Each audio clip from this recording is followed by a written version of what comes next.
Thank you. Welcome, everybody. I'm Councillor Judith Smythe, Chair of the Planning Committee. Please be assured that we've put appropriate cleansing and social distancing measures in place to ensure that this meeting is undertaken in a COVID-secure manner. Limited public speaking has been made available. Welcome. However, this meeting is also being webcast to allow the public to attend remotely if they so wish. Please be advised that the public seating area is not in view of the camera used to webcast this meeting. If the continuous fire alarm sounds, please evacuate the room and public gallery by the stairwells. Don't use the lifts. Please assemble by Queen Victoria's statue in Guildhall Square. In order to comply with the Guildhall Trust's fire marshal regulations, anyone who's signed in at the Guildhall reception desk should sign out when leaving the building at the end of today's meeting. Can I draw everybody's attention to the fact that this meeting will be live streamed? Everyone speaking via a microphone will be on camera, including those making deputations.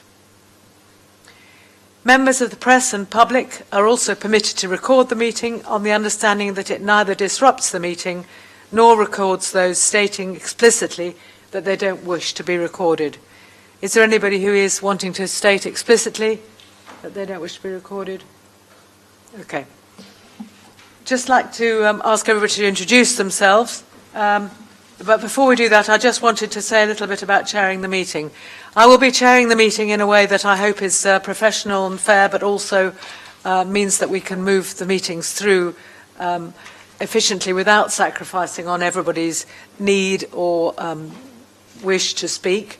I won't be giving my opinion from the chair. I will be chairing it in a way that listens carefully to the questions and the answers to questions, and then we'll go on to deal with comments, and I'll listen carefully to those comments rather than imposing my view as chair on the meeting at the beginning of the meeting, which is something that we've experienced recently. And I will normally not be voting, but I will use my casting vote should it be a tie. I believe that's the way that Hugh Mason did it in the past, and I found as a member of the committee it made life much easier and much more straightforward, and the whole committee a bit more professional. So if you're happy, that's what I'm going to try to do. Bear with me though, because this is my first time, apart from a couple of times as vice chair some years ago. So and also welcome. I don't think is Scott Russell here? No, I was going to say everybody else is familiar with the planning committee, so it's me. Russell Simpson, thank you. Welcome. I believe this is your first planning committee. Yes, it is. Thank you. Everybody else, I think, has got previous experience, at least, of being in a planning committee, if not being on it. So thank you. So introductions around the room. If I could start, please, with members, starting with you, Darren.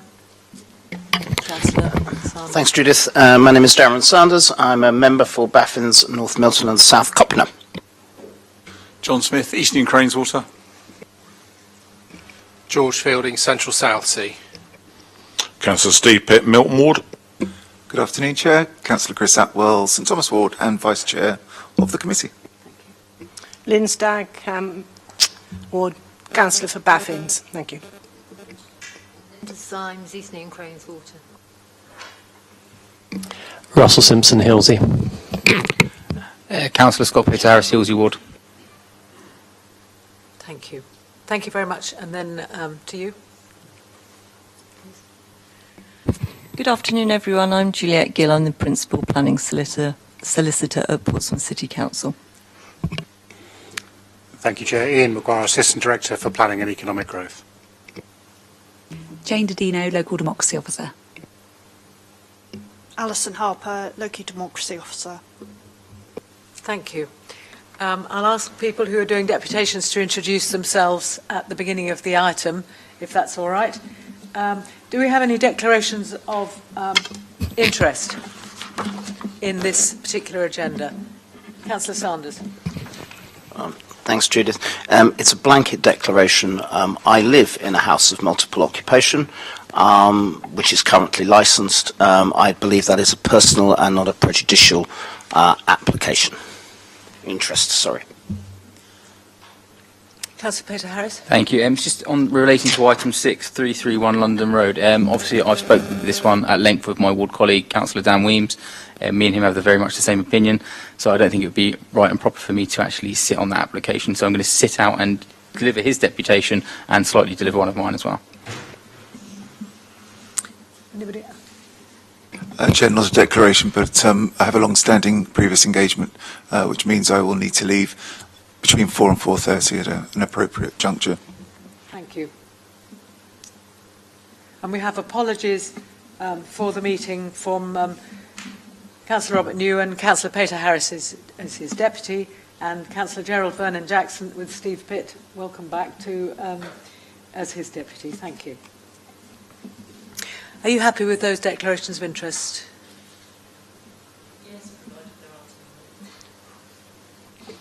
Councillor Stagg. I'm deputising for Hugh Mason, Lord Mayor. Right, thank you. So another apology from Hugh Mason. Deputisation. Any more declarations of interest? Good. Okay, well then we will proceed to the agenda.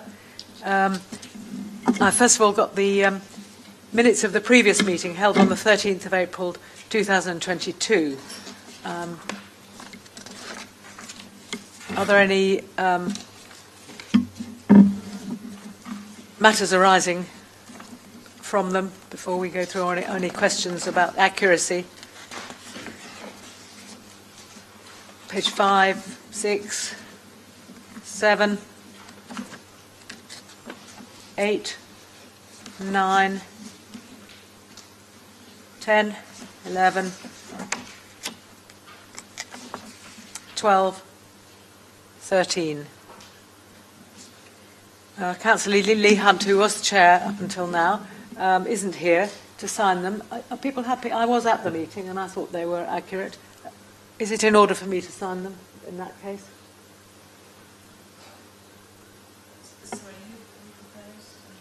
We are, yes.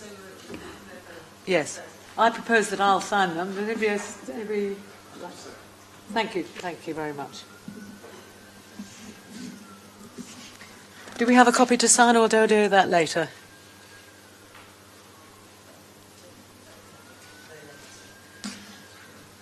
Okay, thank you. Right, well, we've got an unusual agenda before us, which is entirely on the matter of HMOs, and I'd like to first of all ask if everybody's got the list of deputations. Have you had those?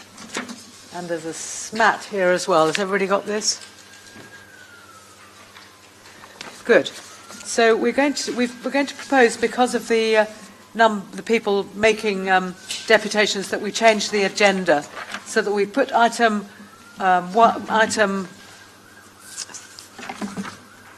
actually, the 118 Prince Albert Road, right to the end of the agenda after the other applications, so that those who are making deputations which are more frequent for the earlier parts of the agenda can feel free to go if they want after that item. Is that happy with that, Ian? Good. So we're going to proceed then to page 35 to the application number 2, 123 Talbot Road. First of all, Ian will introduce this to us. Thank you, Chairman. If you will indulge me, I'll just give some broader context, because members will have noticed the 11 applications you're about to review all have a striking similarity. Members will recall a number of previous discussions regarding a decision on 3 related enforcement cases in one public inquiry, often referred to as the Campbell Properties decisions, back in April 2021. That appeal decision is a very important material consideration for the Council and indeed for this type of application. The type of application I refer to are applications where an applicant is seeking to change the use of an existing HMO, usually C4 HMO, allowing up to 6 people to live together as in a house of multiple occupancy, to a 7-bed or 8-bed HMO. Those 2 scenarios, both of which are represented on your agenda today, all but one are 7-bed, one is 8-bed, were deemed by that inspector, reviewed by your own planners and your own legal services and reviewed by outside counsel to not be a material change of use. Members will recall that plan permission is only required in two scenarios, both being development, where there is operational development carried out, or where there is a material change of use. Consequently, when a planning unit, in this case an HMO, changes how it is used, it is incumbent upon the decision maker to determine whether that change is material or not. I'll give you the direct quote from the Campbell Property Decisions to assist, and in those specific circumstances of 3 cases, the evidence before the inspector in those cases therefore does not give me reason to find that the actual occupation of these properties has created specific problems or caused a significant change in activity or upon the character of the area which might reflect some material change over the accepted lawful HMO use consisting of 6 residents. So that's a good précis of the test you need to apply. Is there a significant change in activity or upon the character of the area between 6 residents or, as we were about to see at 123 Talbot Road, 7 residents? In a similar 6 to 7 resident change, there was not in that inspector's view, and indeed in the view of your planning officers and legal advisors. Consequently, each application has been brought to you intentionally in a very similar way, but they all must be judged on their own individual merits. Each application must, in all cases, be assessed under applying your planning judgment as a matter of fact and degree, but of course seeking consistency and following the guidance in decisions such as the Campbell Properties decision where there has been a reasoned outcome by an informed professional inspector. For each of these cases, therefore, you effectively have 2 decisions that you need to make. You need to first of all see whether you agree with the officer's recommendations, which in its first form is that this case does not require plan permission on the individual facts and merits of 123 Talbot Road to start with. That change from 6 bedrooms to 7 bedrooms is not deemed to be a material change of use and consequently does not require plan permission. That judgment is extremely significant, of course, because if that judgment is correct, and officers recommend to you that it is, then the applicant, the owner of this HMO, can do the work that they've applied for without planning permission. So irrespective of what you decide today, they can do it anyway, in effect.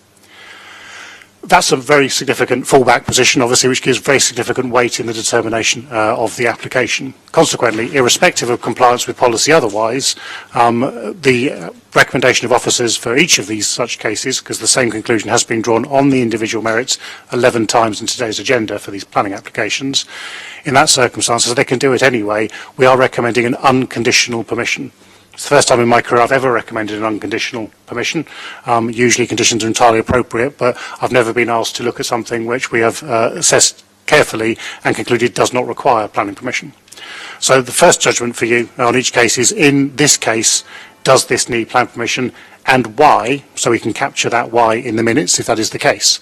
If it does need plan permission, you can obviously then, and indeed should, consider what conditions or planning obligations would be required. If it does need plan permission and you have a reason you can put into the minutes why, then very much each and every one of them will need at least 2 conditions, the time limit condition and the approved plan conditions, just for admin purposes, and a further condition to deal with a nitrates question, which will be linked to a Section 106 obligation. So consequently, if you are satisfied for the individual merits that this does need plan permission, contrary to the recommendation of officers, you can still go on to assess it, and if you are satisfied it should be granted plan permission, you should be imposing those conditions and then resolving to grant subject to 106, so the officers will go and get that legal agreement from the applicant and obviously issue the decision notice accordingly on that basis. If there's other reasons, having concluded that it does need plan permission, that other conditions need to be imposed as well, obviously they can be discussed and imposed by the committee in those circumstances. Each case, very similar though they may be, as I say, must be assessed on its individual merit. So I'll be pushing the committee on each one of these cases to first of all articulate for the minutes why, in their opinion, this does need planning permission, if that is the case, contrary to officer recommendation, and having done that, then what conditions or obligations you wish to impose upon a grant, or indeed, if there's a reason for refusal, what that reason for refusal might be. This is one of, unfortunately, a series of very similar committees this committee will be looking at, series of agendas this committee will be looking at over the next year. There's over 60 cases that are materially similar to this consequence, and we'll be bringing them forward in a regular cycle. Every third committee will be dedicated to this purpose under the current process, and consequently you'll be looking at a dozen of these every third committee, and obviously that's a significant burden upon the committee, so it is important that we do get it right each time and capture that information for the minutes so that all of our customers and residents can understand what it is being decided by the committee and why. Clearly, in light of the previous appeal decisions, officers are confident in the recommendations we've given, and while members should never be afraid of the issue of appeal, in this circumstance there is a high likelihood of appeal should members refuse the applications against officer recommendations that they don't even need planning permission, and therefore there will be a burden of appeals arising from any decisions to refuse permission or impose unreasonable conditions on those permissions as well. The members should bear in mind as they move forward. It is incumbent upon every decision maker to act reasonably at all times, and where we have clear precedents to follow, planning not being a precedent system, but clearly that consistency of decision making is paramount. Those clear precedents should help guide you. As mentioned earlier, we have taken the opportunity to discuss the general issue in some detail with both legal services, and Ms Gill can provide more details on that should you wish, and indeed with external counsel who have reviewed that Campbell Properties decisions and concluded that the judgments that we are applying in general, not on these specific cases I must stress, but in general that it is quite reasonable and proper for an authority to find these circumstances to not be a material change of use. It has been gone through that extra scrutiny of seeking counsel's opinion as well. Consequently, each and every application, as I say, is brought forward with a very similar style of report and a very similar, identical recommendation of unconditional planning permission. To move to 123 Talbot Road then, Chair, if you're satisfied. I'll just ask you one question from the chair. Thank you, George. Is it your recommendation to us that we look at the two questions separately? One, whether we deem there is a material enough change to require a planning permission, and then the consequences of that are looking at the individual case. And of course, there'll be two questions in each case. Or did you have another way forward for us? Because I thought it would be easier if we looked at the question of whether or not a planning permission is required first, with questions and comments and a resolution, and then move on to the consequences of that decision if it is that it is a material change and does need a planning permission. It is clearly up to members how they wish to tackle that two-part decision, if you will. Clearly, one is entirely important and consequential to the other. So if it doesn't need plan permission, clearly that is an extraordinary influencing factor on whether then planning permission should be granted. Just because it doesn't need plan permission, that doesn't stop you granting it, you can do so, but if it doesn't need plan permission, that's obviously an extremely significant issue because they have the fallback of doing it irrespective of your decision. If it does need plan permission, then the corollary is equally true. If it does need plan permission and you're satisfied with that, then I would be recommending in that scenario that you do look at conditions and obligations to deal with those matters, because you have, for whatever reason, which we can capture in the minutes, deemed that this is development. So it is very much a separate two-part decision, but whether there's a necessity to discuss, debate and vote on that first question and then move to the second, or whether it can all be done in once, will really depend on how members wish to debate the matter. I'm going to propose, if that's all right for everybody, that we do take questions all in one, questions of the report in the normal way in one, but that after that we will split and have a recommendation, ask for comments and recommendation about whether or not there's a material change, and then move on to, if we all think there is, the majority thinks there is, and therefore planning permission is required, then go on to what we think about whether a planning permission should be granted or not. Does that sound fair to everybody? Everybody happy with that? Just for clarification, you would want that process to be done on each application in turn, wouldn't you? Yes. Right, okay. That's fine, I just wanted clarification. Thank you, Chair. I'm not sure that I'm ready to move straight on to the next item on the agenda. I've got some questions for the Assistant Director, if that's okay. Ian, are you aware that there have been, you've cited the Campbell Properties decision as a block decision on a 6 Properties by an inspector at appeal, and I've made representations at that appeal. Are you aware that there are other appeals that have been returned by the inspectors, including one that is on today's agenda, where the space standards element of PCS 20 have been upheld, and that they are in excess of the 6 that you're citing from Campbell Properties?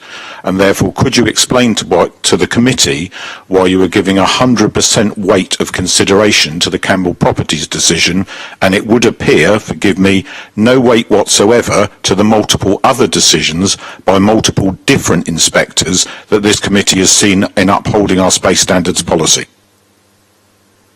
Through you, Chair. Certainly. The Campbell Properties decision was a decision where an inspector was expressly asked to resolve the question in mind: is a change from 6-bed to 7-bed in those scenarios a material change of use or not?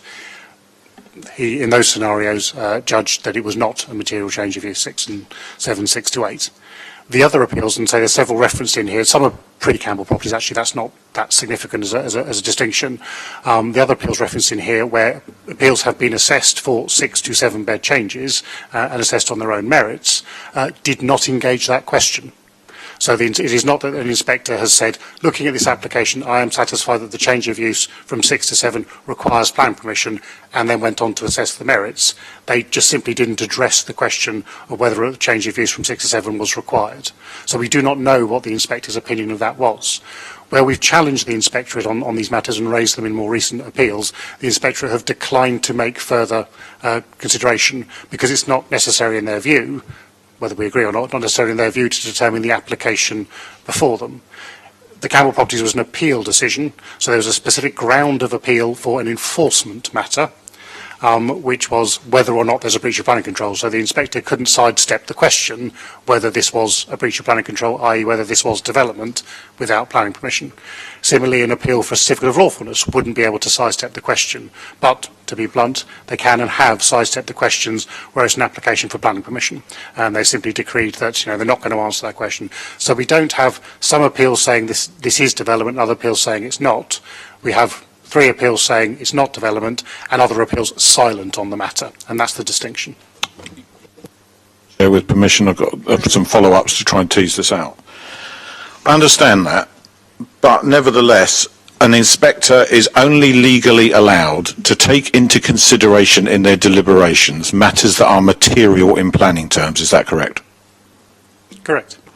So by consideration that the points in those applications that were before them are on appeal, and you've got a number in the reports today where one was, 2 things were reason for refusing it, one was habitats, the other one was space standards, the inspector has taken a view that they would give a judgment on each of those items, and therefore has recognised their materiality. They might not have agreed with them, but by making comment on them without saying, I cannot comment on the space standards because I do not believe that this is material to planning considerations. They haven't said that. They made a comment on the space standards, referenced in PCS 20, and made a judgment on it. In your own reports that are here today, PCS 20 is represented. In one of your reports today, it specifically says that space standards requirements are met. However, historically, we've always had the space standards included, and they are still council policy because that's an adopted SPD, albeit that it carries limited weight. We know that. But on one occasion, the main issues have historically always included the phrase, main issues, standard of accommodation. That's suddenly now disappeared from all of these reports as if it is no longer carrying any weight whatsoever. Yet it is still adopted policy of Portsmouth City Council. So to try and look at this in a broader sense, I went and looked what adjacent councils are doing. Sui generis permissions are required in Southampton, in Brighton and Hove and Winchester. If this momentous decision from Campbell Properties by this inspector is to carry so much weight, why are those local authorities still requiring sui generis applications to go through planning permission? Why is this not suddenly being raised in the House of Commons as a national change to planning law? Because that's actually what you're describing here. Portsmouth doesn't exist in a bubble all on its own. You are describing a national change to law that countless councils across this country in force, and that is that it is a material change of use to go from C4 to sui generis. We cannot, in my opinion, should not, allow council policy to be completely rewritten by the opinion of one inspector when multiple other inspectors, by giving an opinion on the housing standards, the accommodation standards, have implicitly accepted that consideration of that is material. Otherwise, their response in law would have been required to be that I cannot comment on this because it's not a material consideration. I am really worried that we're charging headlong into something here, and literally today, momentously reversing an adopted council policy, and in one instance reversing officers' recommendations that were upheld by the committee, were then upheld by an inspector, and we're supposed to just say, oh no, it's all gone away. And that decision was taken several months after the Campbell Properties decision. So with the greatest respect, I do fear that there are some significant issues here that are just, we're expected to say, oh, forget all that, Campbell Properties changes everything. I don't believe it does, because we have a decision, importantly, in front of us today that you've moved to the end of the agenda, which was taken after the Campbell Properties decision, and then, therefore, in my view, in the eyes of this committee, should carry some weight. We're effectively, by moving it to the end of the agenda, dismissing any weight that it might carry with us, because we're going to consider all these other applications as if it doesn't exist until the end, because legally we have to do that, because they need to be considered separately in law. Final point I wanted to make is that Ian, very importantly, in the Campbell Properties decision, referred to these properties. That's because every single planning application by law has to be considered separately and on its own merits. So the inspector on those particular properties made a decision that the change of use was not material in those instances, but they specifically referred to these properties. They didn't say for all future applications from C4 to sui generis. So yes, we have legal precedent, and yes, it should carry some weight, but to sweep aside a series of other decisions made by inspectors that did give weight to our housing standards, size standards policy, is in my view a disproportionate shift of the policy of this council, and I don't think we should make in that decision today. The final point I would like to ask, because it's pertinent to a number of these applications. Can you make this the final I will point, do, because Judith, these are but not- this is a momentous decision for this council, and I'm sure that there are other members here today who are equally concerned by this. So the final point is about the habitats regulations, which is pertinent to several of the applications in front of us, because I'm not aware that the issue around nitrates has gone away.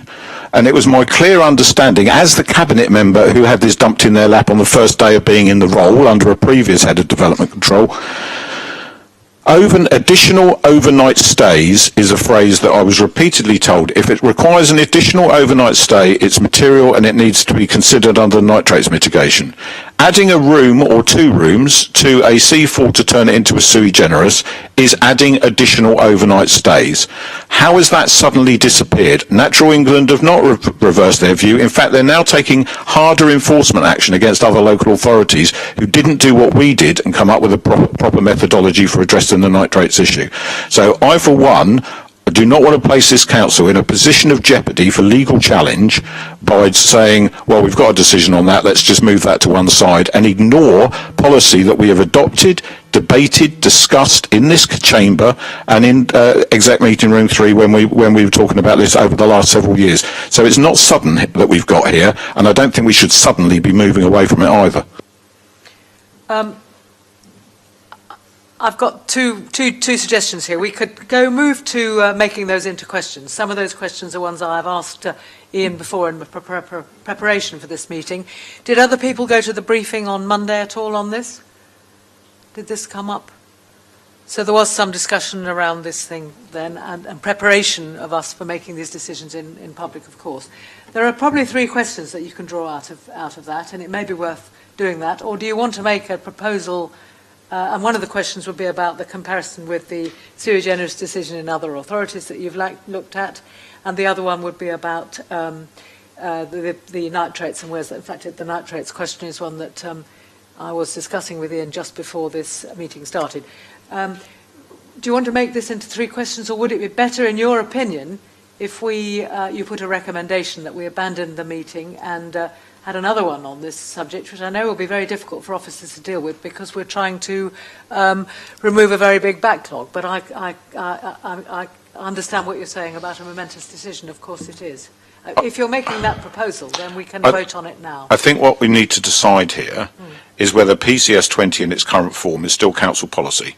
That is mentioned in here and it is confirmed as council policy. Okay, so indeed the reports are different in that respect, which is why we are expected rightly to make decisions on each application on its own merits. And the space standards are mentioned at all times. Yes. And the space standards, of course, are slightly different if the rooms are all very, very big. And there's one of those in this pack. So I don't know if others feel that, but I wouldn't say that that was being abandoned in Chair, no, I would take a different opinion. Yeah. Can I perhaps, there were three, I think, very clear questions, if I may, with a little bit of indulgence to extract them. First of all, change to law, change in abandonment of policy and nitrates.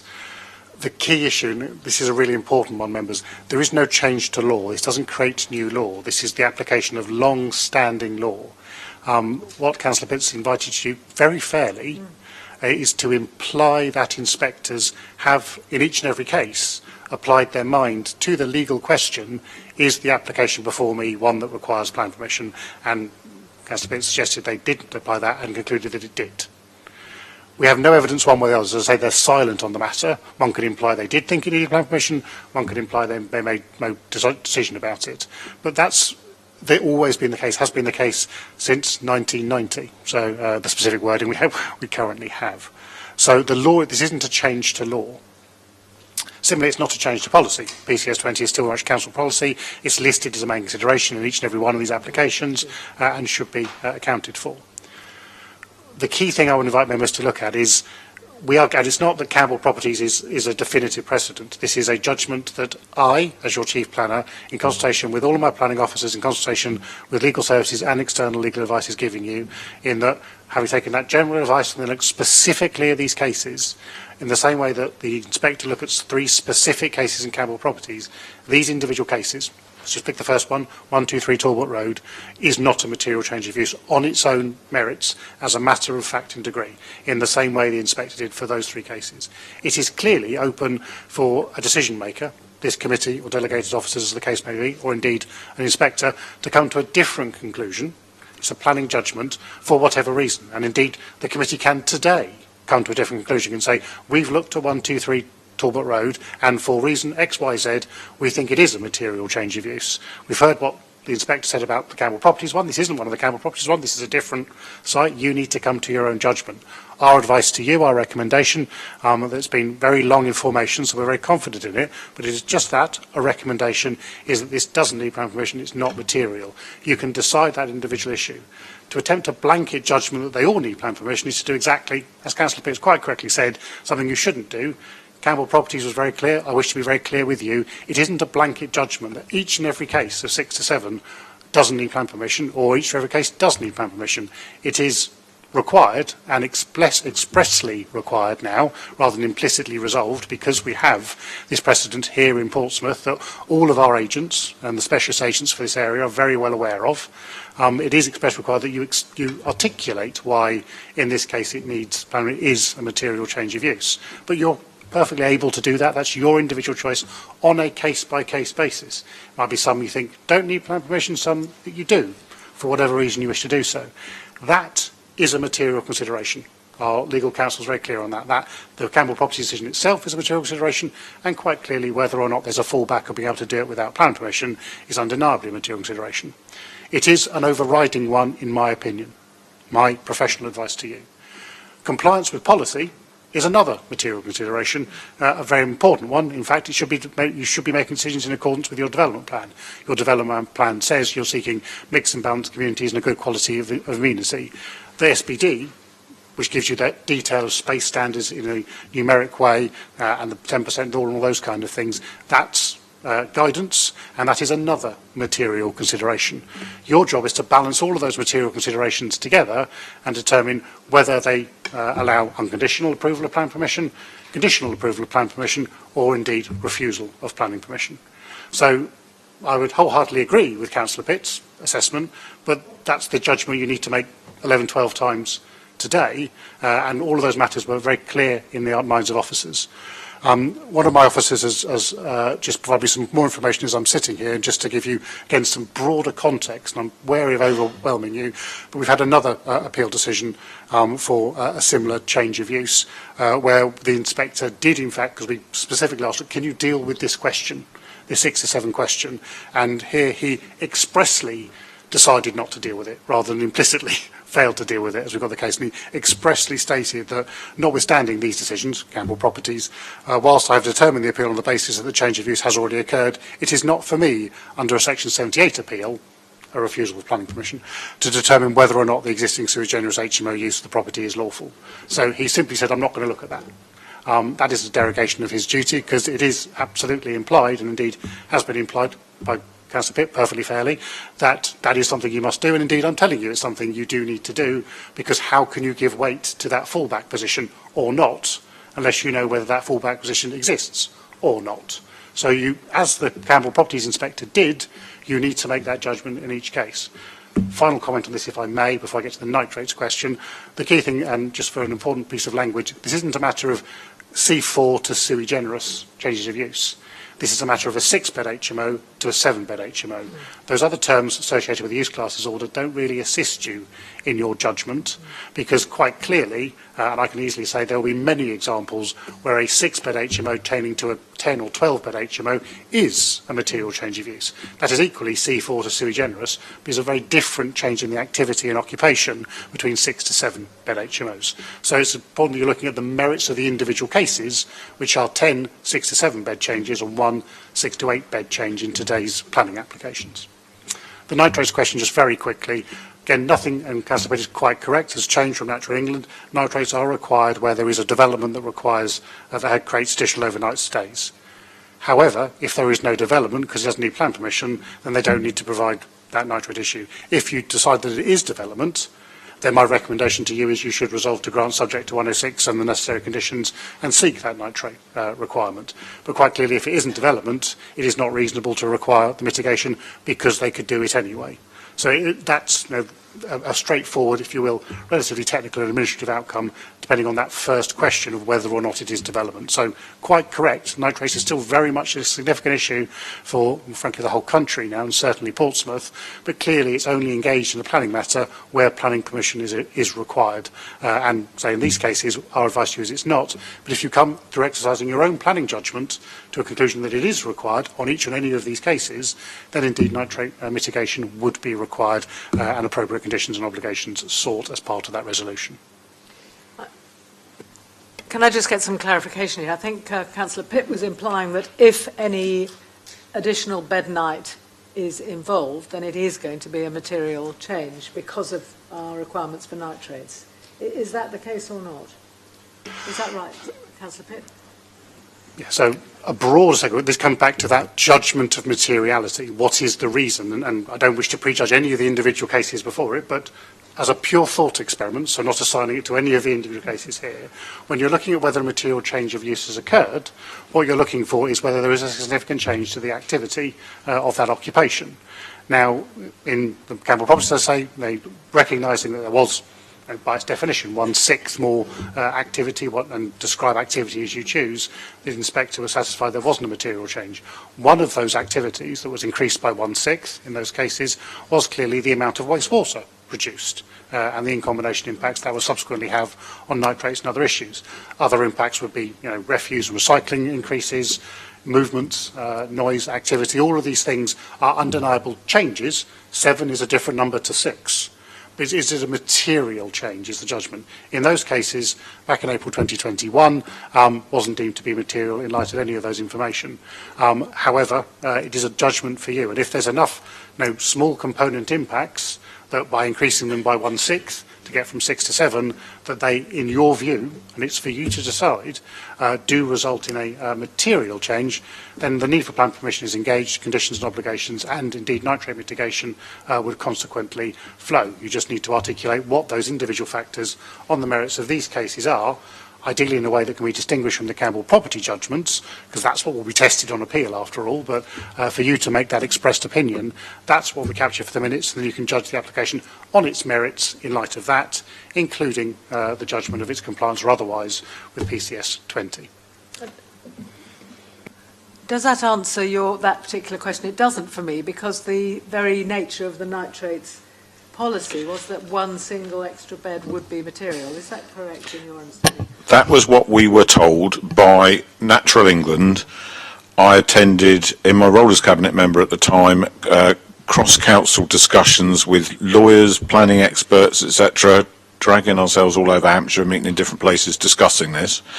We were given council's advice that additional overnight stays had to require planning permission and had to be mitigated against within that planning permission. Now, additional overnight stays clearly have the same equivalency. If you had a 6th, 7th or 8th bedroom, somebody's presumably going to sleep in it, therefore that's an overnight stay and it has an implication in planning terms. So I'm not convinced that the Campbell Properties applications on sort of hearing in this instance is relevant, because all of those properties, in fact most of them, had been in use as HMOs with either C4 or sui generis without permission for many years before we even had that hearing. So the level of weight that the inspector at that point might have given to considerations around nitrates for houses that had just, we were chasing up years and years later, and this was entirely a failing of the planning department at the time, nothing to do with Ian, but for a number of years residents had been raising issues around this, which is why it became the Campbell Properties case, that there was a number of them and it took an inordinately long time to get to the inquiry on it. But by then, this was all happening years before nitrates ever raised its head. So I'm really not convinced that nitrates isn't an issue here. And since Natural England is now making it much, much harder for other councils who originally were a bit blasé about this, I'm just a bit worried about the council exposing itself to risk and using the evidence for doing so against a bunch of historic applications that were pretty badly dealt with, frankly. Chairman, can I make one final assistance in this matter, which hopefully will assist members? Thank you. One general point, obviously the Campbell Properties decision was made while nitrate neutrality was a requirement in existence in Portsmouth. There's a risk associated there, because if we're implying and wish to give weight to the alternative view of other inspectors through an implication that they turn their mind to that matter, well, one must give the same credit to the inspector in this case, who therefore has considered, through implication, that nitrate issue as one of the suite of changes of impact and deemed it to not be material.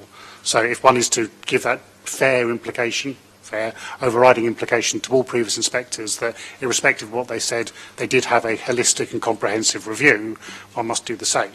To be blunt, inspectors will potentially not. And indeed, I just gave you a quote there from a case earlier, I think end of last year, where an inspector is expressly saying, I didn't give any view to that. So I think it is fair to say, in fact, those other inspectors did not turn their minds to that question. So we don't have any contrary inspectorate view on this point. The advantage of that, if I may, is that means it's unfettered ground for you. If you believe on any individual case that in this case that impact of the additional overnight stays is, in combination with other matters or on its own, such a material change that it means the whole thing is a material change of use, then you can express that, we'll capture that in the minutes, you can go on and judge the individual applications as one normally would, having made that conclusion. That's the application of planning judgment. As officers, we've looked at that and we don't think that's the case, but that's our planning judgment recommended to you. You're here to provide your own planning judgment of the changes, and so there's clearly a change. 7 is a bigger number than 6, so that's 1/6 more wastewater. If that, as well as all the other aspects, 1/6 more recycling, 1/6 more refuse, so on and so forth, adds up in your mind to a reason why there's a material change of use on 123 Talbot, or indeed any of the others, or individually. You have to assess them all individually, but you may be a very similar response on each of them. We can capture that in the minutes, and you can go on and assess the applications accordingly.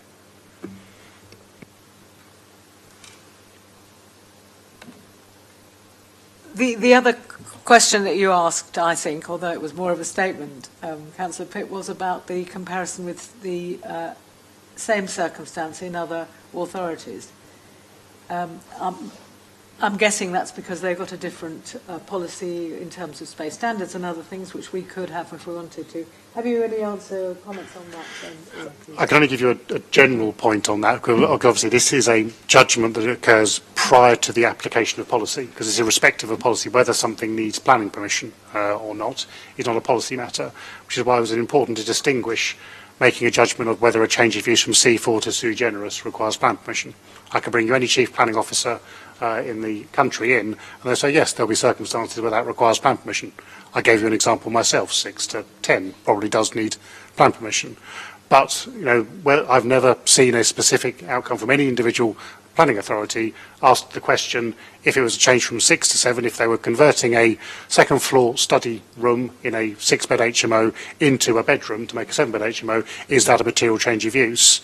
We don't have a precedent list from Southampton, from Brighton, from any of the other heavy HMO areas to say that's a different interpretation. So I've discussed this matter with a number of different lawyers, a number of different planners, discussed it with the Planning Advisory Service, part of the Local Government Association, and they all recognise that, yes, it's an individual judgment of applying your planning judgment as the decision maker. We've done our job, our planning judgment as the recommending officers, that whether or not it's material. And in these cases we think not. Clearly, as I say, entirely up to you to apply your own judgment and express why, if you do have a contrary view, why that contrary view is in each individual case on its own merits. Because it's not a blanket judgment. It is a requirement of every piece of work, every piece of activity, to make a judgment. Is this something that is a material change of use or an operational zone that requires plan permission? And that's what planners have to do for every single application that comes through our door. There'll be plenty of examples, and I can think of lots of examples in my own career, where you would never have seen it, because when someone contacted the council and said, do I need planning permission for X and Y, seeking informal advice, the advice was, no, you don't. And therefore it wouldn't have come in as a planning application, wouldn't have been consulted on, wouldn't have come through to a planning committee, because on a daily basis we give out advice to people about the need or otherwise for planning permission, both informally and obviously formally through certificates of lawfulness as well.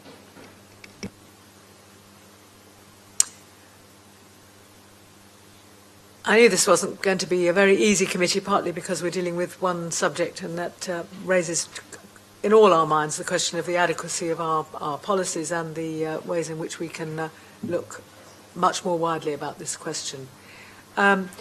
Is there a sufficient concern in this room among members about the fact that, does anybody, is there a feeling amongst you all, which is implied by what Councillor Pitt has said, is that we need to gather some more information in order to report properly, in order to look at these applications, or shall we proceed as suggested on a one-by-one basis?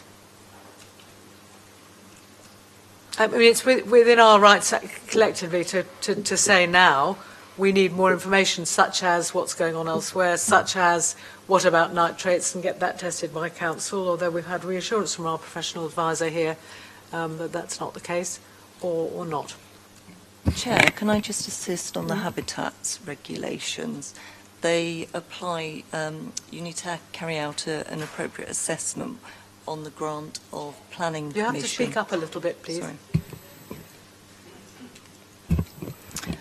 I'd just like to assist you on the habitats regulations. The habitats regulations, under those regulations, there's a requirement for an appropriate assessment.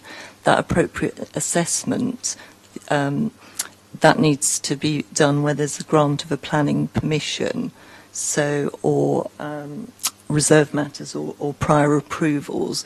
So obviously if something doesn't need planning permission, it then doesn't need to go through the habitats regs in the same way. Councillor Sanders. Thank you, Judith. Two things. Firstly, having worked with Steve on the nitrates issue in 2018, because I think it came to the Cabinet paper, I can support what Steve was saying about particularly around the issues around additional overnight stays, because that was one of the major issues that came forward. Because it was a Cabinet paper, it then became the policy of the Cabinet of this Council, so it's got a bit more weight than just this is there. Coming back to Juliet's point, and Ian's points, which I fully understand, what you're basically saying is they don't have to comply because there are some applications in here which have been rejected by the planning inspector because of its impact on the habitats regulations. Okay? So what you're saying is basically they don't have to comply with the planning inspector's rules because they don't need planning permission. Is that one argument that's being put forward, or is that too circular?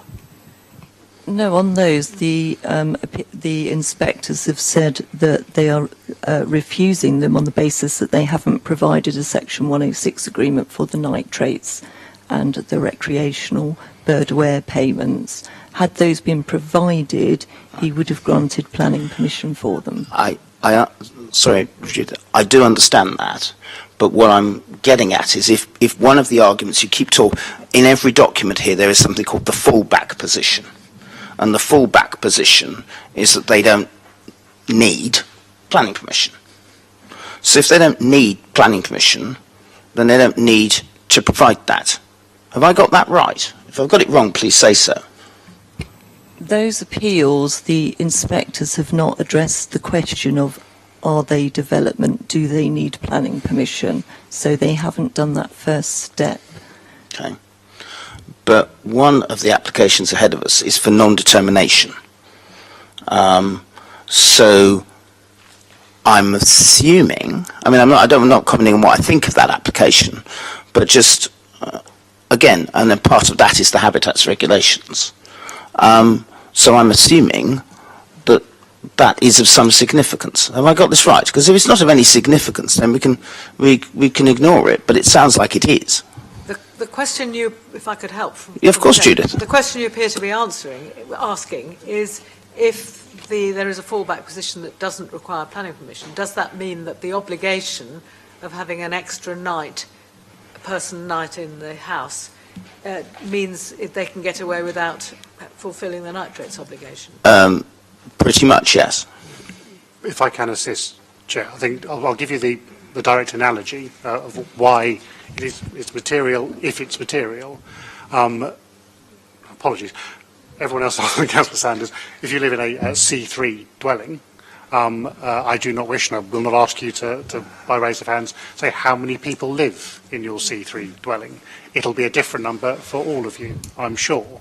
I'll give you a personal example.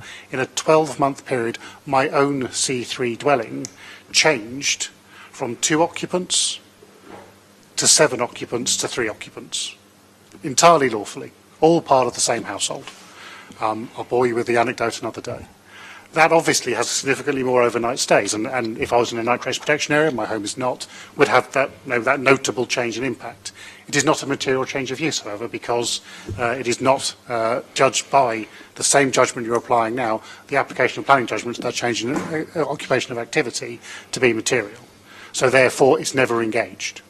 Same question here, different sort of dwelling, an HMO, the 6 to 7, if it is not a material change of use, that judgment is not engaged, and therefore there is no need to go through that habitat regulation assessment.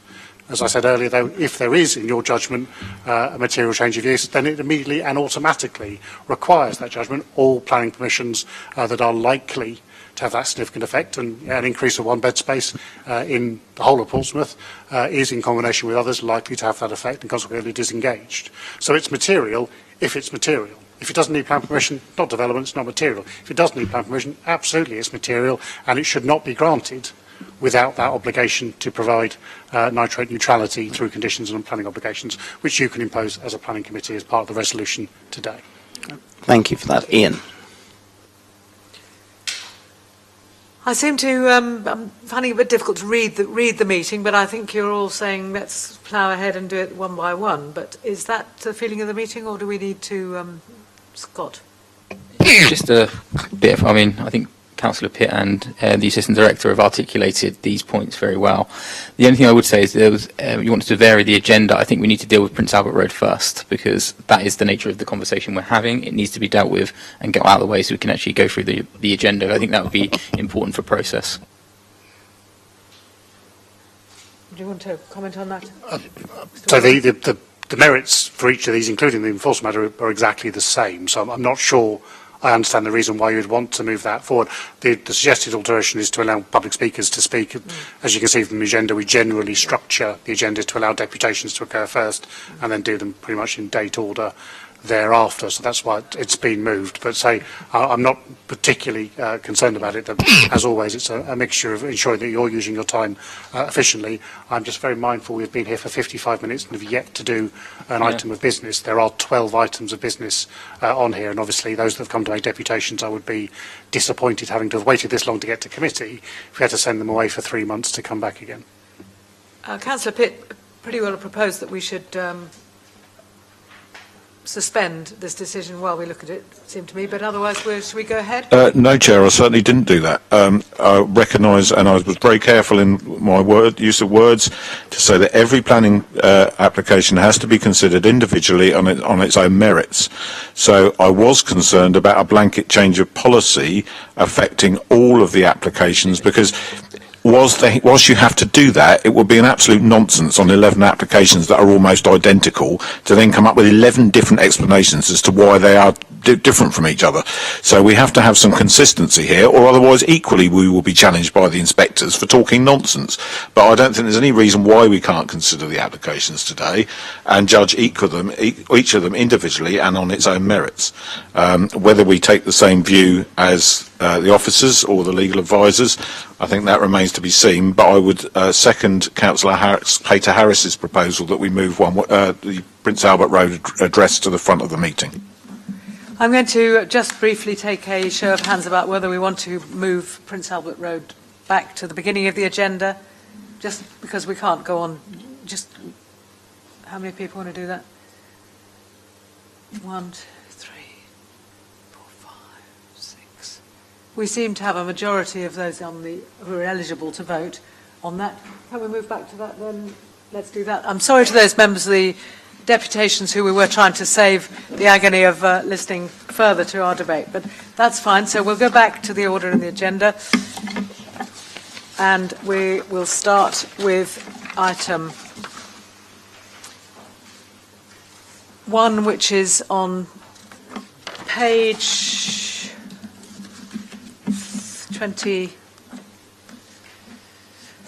17, item 1, enforcement report. Thank you very much, Ian. If you could introduce this in the usual way, we'll then move on to questions and then comments. And if you could, in this debate, keep those two things very separate, that would be helpful. Thank you, Chair. So the presentations here are, again, like a lot of the application write-ups, very similar. So this is different to all the other matters on the agenda. This is a matter of a enforcement case. Now, the committee will not have seen many enforcement matters. They rarely come to committee by their very nature. But because this specific question, where the determinative factor is the 6 to 7 bed change, has been promoted on an individual basis by Councillor Vernon Jackson, this, and indeed there's another half dozen or so of similar cases patiently in the queue, will come to committee for assessment. The matter of enforcement is a two-part appraisal process, so slightly different to the normal planning application. The first part is exactly the same as a normal planning application, judging the merits of the proposal. Is this something that, first instance, in each and every case, needs plan permission or not? And if it needs plan permission, is it acceptable in accordance with your policy, guidance, and indeed national policy and guidance? That's the first set of judgments. The second set of judgments is, well, even if it does need plan permission, and even if it is unacceptable, is it expedient to take enforcement action?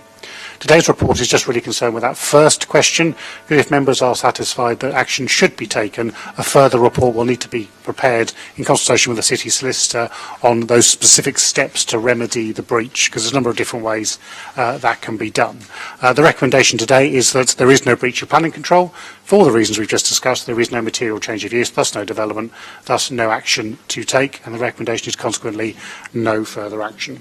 To give you the basics of it, it's just like pretty much all the other planning applications we have. So it is an existing HMO. This one's actually in an area of relatively fewer HMOs. So there's a few, I think, around the corner on today's agenda as well. An existing dwelling that is being altered to convert one of the rooms into a bedroom.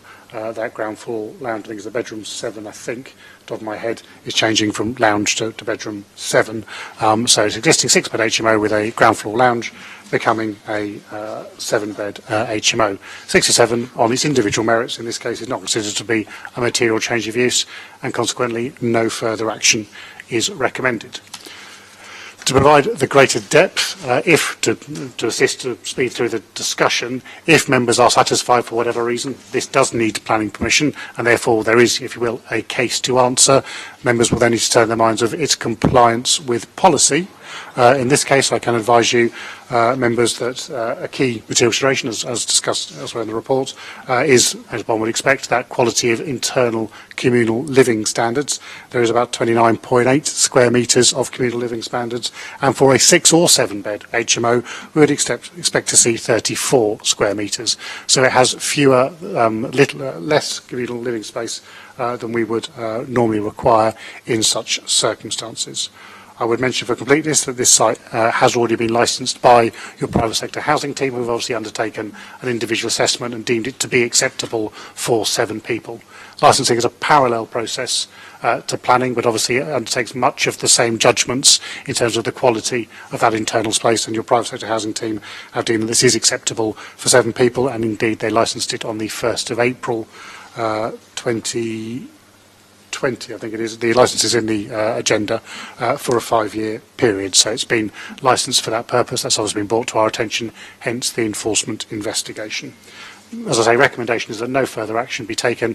If members, because they didn't breach of planning control, I would add further to that even if it is a breach of planning control, i.e. it needs plan permission, we would still be recommending no further action, because while it doesn't comply with the technical justification, it's 29.8 square metres against 34 square metres for internal floor space, and while that has been found unacceptable by this council, by the planning inspectorate, I won't mince words about that, it has been found acceptable by the licensing team to be a reasonable living environment for 7 people, and consequently it would not be expedient in our view to take enforcement action even if there was a breach of planning control.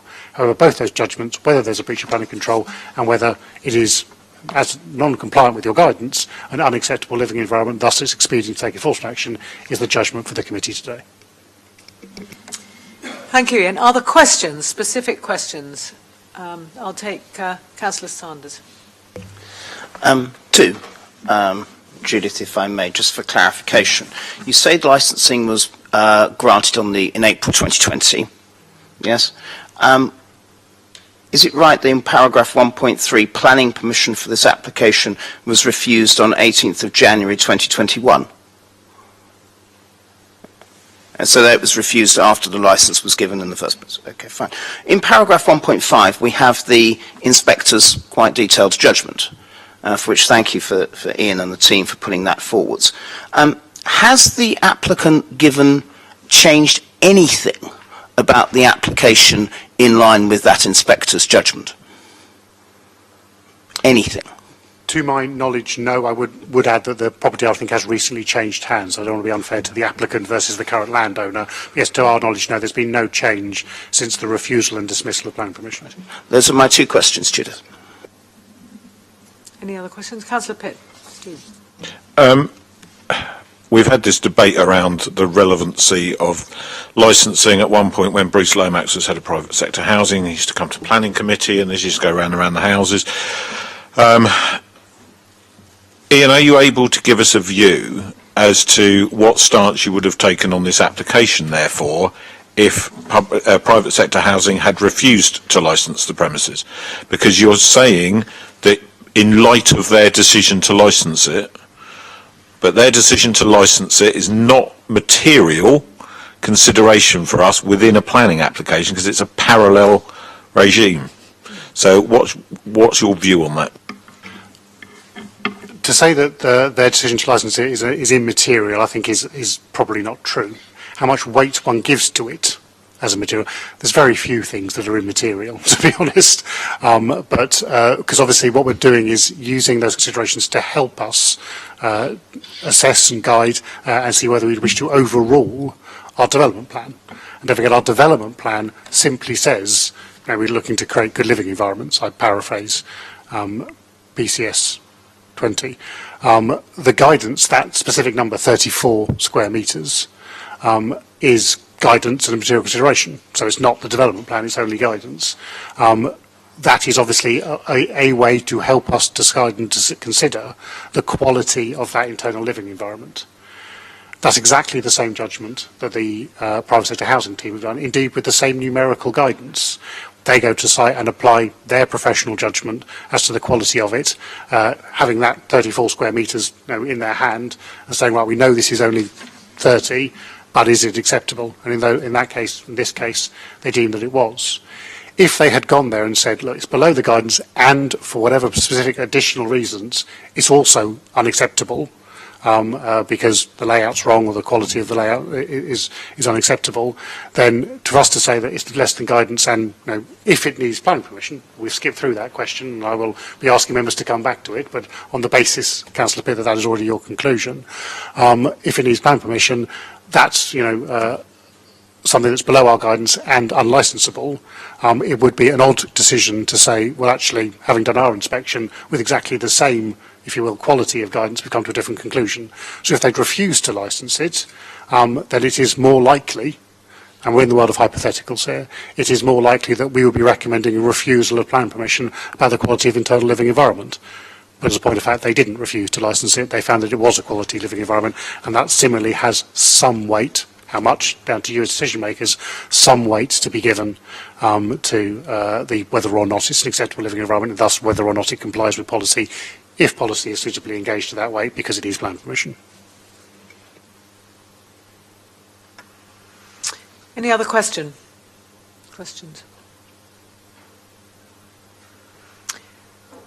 We don't have any deputations on this. I just am advised by the city solicitor that if you absent yourself from a meeting, from an item, you won't be able to vote on it. Just thank you. Move then towards comments and recommendations.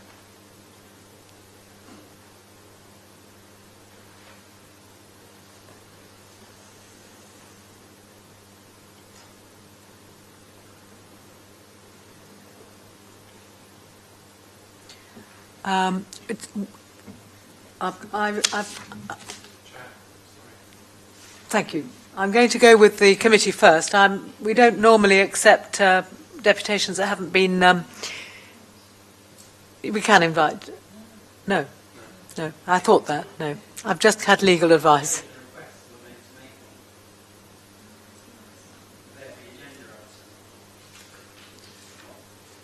Let's just take some questions. Yeah. We'll take some questions from the floor first. George. We're on comments now, I believe, Chair. Comments, yes, comments. As Councillor Sanders quite rightly questioned, we're considering an application that's both been refused by this committee before and dismissed at appeal. So I can't see how we can say today that that we can make a decision that no further action should be taken effectively.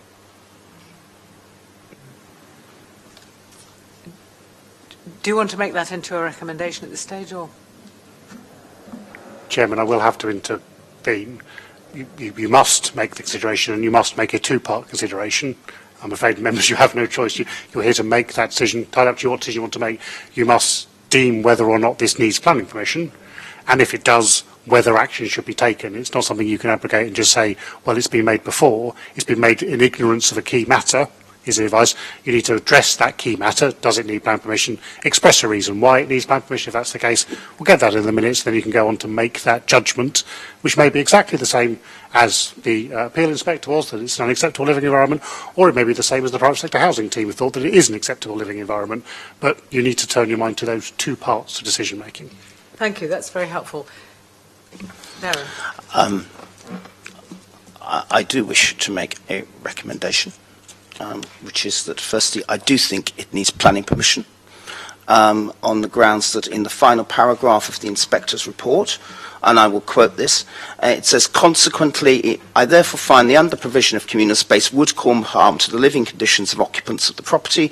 Consequently, the proposed development would not accord with PCS 23 of the local plan. The proposal would also be contrary to the SPD, that's Portsmouth's SPD, which amongst other things seeks to ensure that communal spaces within HMOs meet a minimum space requirement. Therefore, I think the planning inspector has worked out this might need planning permission, and that this is a clear planning issue and a clear contravention of planning policy. So therefore I think for us to turn around and go, no it ain't, is wrong given the nature of the inspector judgment. Two, I do think further action needs to be taken on the best advice that we have from our assistant director. There has been no change in line with the inspector's judgments, and so as such I believe that action should be taken. If I'm happy to quote PCS 23, as the inspector has done, happy to quote the SPD, as the inspector has done, but it seems that we've had an inspector's judgment, and the developer has done nothing with it. And that seems to me to be concerning, and therefore I propose, one, that planning permission is required for this, and two, that enforcement and that further action is taken. Let's deal with those one by one as we've been asked to. My apologies, Judith. One, that you are proposing that planning permission is required, and we'll deal with that first, if there's a seconder for that. Yeah, I'm happy to second that. Chairman, I will need to assist. Just to assist members here so that you don't fall into the same challenge. Compliance with policy is not a relevant matter for judging whether or not it's a material change of use. Perfectly relevant for judging whether or not, having identified that it's development, it should be granted or action should be taken. But the wording, Councillor Sanders, you just put forward would not be robustly capable of being upheld. It has to be an attribute of the change, not a policy compliance with the change that results in a material or not change in that use. So whether or not it complies with the policy is actually of no relevance to whether or not it's development. There are many things out there one can do which are entirely contrary to the policies you've laid out in your local plan that are not nevertheless development. So we're looking here as to the reasons why we think it is a material change. And we don't need to look directly as to why it was refused before by the committee or by the inspector. What reasons would... It is a material change because the under-provision of communal space would cause harm to the living conditions of occupants of the property. Councillor Pitt. Chair, if I can be helpful, Thank you. I think to preface Councillor Sanders' recommendation based on the policy, which is the reason once we've decided that this is something that constitutes development, we could precede it by saying that we believe that the standard of accommodation, the impact on parking, waste and the amenity impacts on neighbouring residents and the impact upon the Solent Special Protection Area mean that this constitutes development, and therefore we reject it as articulated by the inspector on page 18 of our pack in the paragraph that begins, I therefore find, and ends with future user. Would that be a... Is Ian happy with that? I'm trying to separate... Thank you, that's very helpful. I'm trying to separate out the two recommendations. Is this a material change that requires planning permission? And then, if it isn't, what do we do with it? Could you guide us, please? Just to deal with the first half, nothing that Councillor Pitcher said leapt out as me as being a problem, but there was a lot said. Could you repeat it for me? The standard accommodation, the impact... I can. So the standard of accommodation, the impact on parking, waste, the amenity impacts upon neighbouring residents, and the impact upon the Solent Special Protection Area.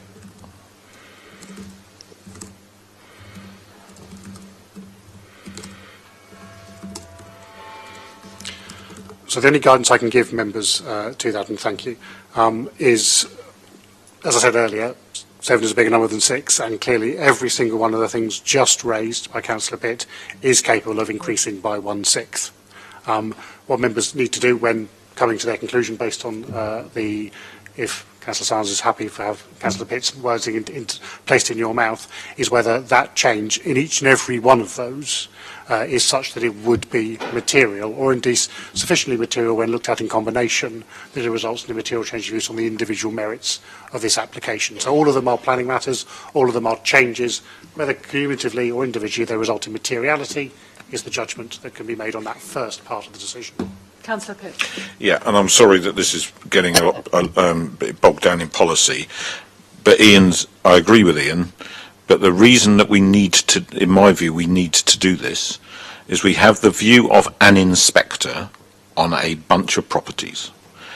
We have a view of a number of other inspectors who have chosen specifically not to consider or comment on that.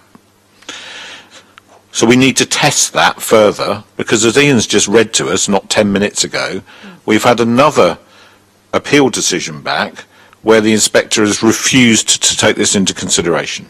Now, if that continues to happen, the space standards within the SPD that exist give us a valid reason in planning policy terms to reject those applications for sui generis HMOs that do not meet, in our view, quality living accommodation required by PCS 23 for local residents. This is what we started out to achieve 6 years ago when Councillor Jones was the leader of the council and she worked with my former colleague Councillor Wood to try and get to this point. We've then gone through a tortuous process of changing SPDs along the way, all the time trying to get the local development plan finalised. And at which point this may be a moot point, because if it's in the plan then it has to carry more weight than it does in an SPD where it's only guidance. And we're advised of that today. So I take on board what Ian said, but I strongly believe that in this instance, anything other than the recommendation put forward by Councillor Sanders will be folly. And Judith, yes, I'm happy to take on board all the words that Councillor Pitt uttered as a preface. So I have a proposer, I have words for it, and I have a seconder. Is there anybody else who wants to comment and put an alternative proposal if they so wish? Chairman, with apologies for a further intervention, just to pick up on this, because as Councillor Pitt said, this is very important that you do get I've missed this. Exactly right. Of that list, there's nothing in there of particular concern. The key issue, and I was just looking at the wording of the choice of standard of accommodation, the key issue, of course, is you're not saying in this aspect of the decision, key distinction there, that this is unacceptable. You're simply saying it's materially different. The second aspect of your decision, Councillor Pitt has run ahead and given you his opinion already, but absolutely fine. The second aspect is whether that standard of accommodation is acceptable. So arguably it's not actually the standard of accommodation that's the change of materiality. It is the intensification of the use of that standard of accommodation. But I think we can tie ourselves up in not too much. I just want to make sure members have that clearly in their mind when they make that judgment. And as a final point, and I hope you do leave a final point on this matter, to be absolutely clear, this is not the judgment of a single appeal inspector being placed before you. This is the judgment of the case officer as approved by myself. This is my professional judgment. I'm not advocating saying that an appeal inspector has made the ruling, you must follow it. I am advising you, as your chief planning officer, this does not need planning permission. Absolutely, you don't have to agree with me, as long as you've got articulate reasons, and we've got half of those already here. But just to be absolutely clear, this isn't Bristol imposing decisions. This is your professional advisors advising you this doesn't need planning permission, and you just need to be conscious of that when you make your decision, as indeed you can progress to do so now. So are you happy to accept the... I'm happy to accept the amended form of words that do not reflect necessarily directly on the standard of accommodation. Well, I apologise, but I lifted the words from the officer's own report, which is in part of the pack. No, there are no alternative proposals to consider. Can I ask that we move to a vote to agree that this is material development for the reasons cited in the phrases put together by Councillor Sanders and Councillor Pitt? Raise your hands if you agree with that. I'm sorry, you can't vote.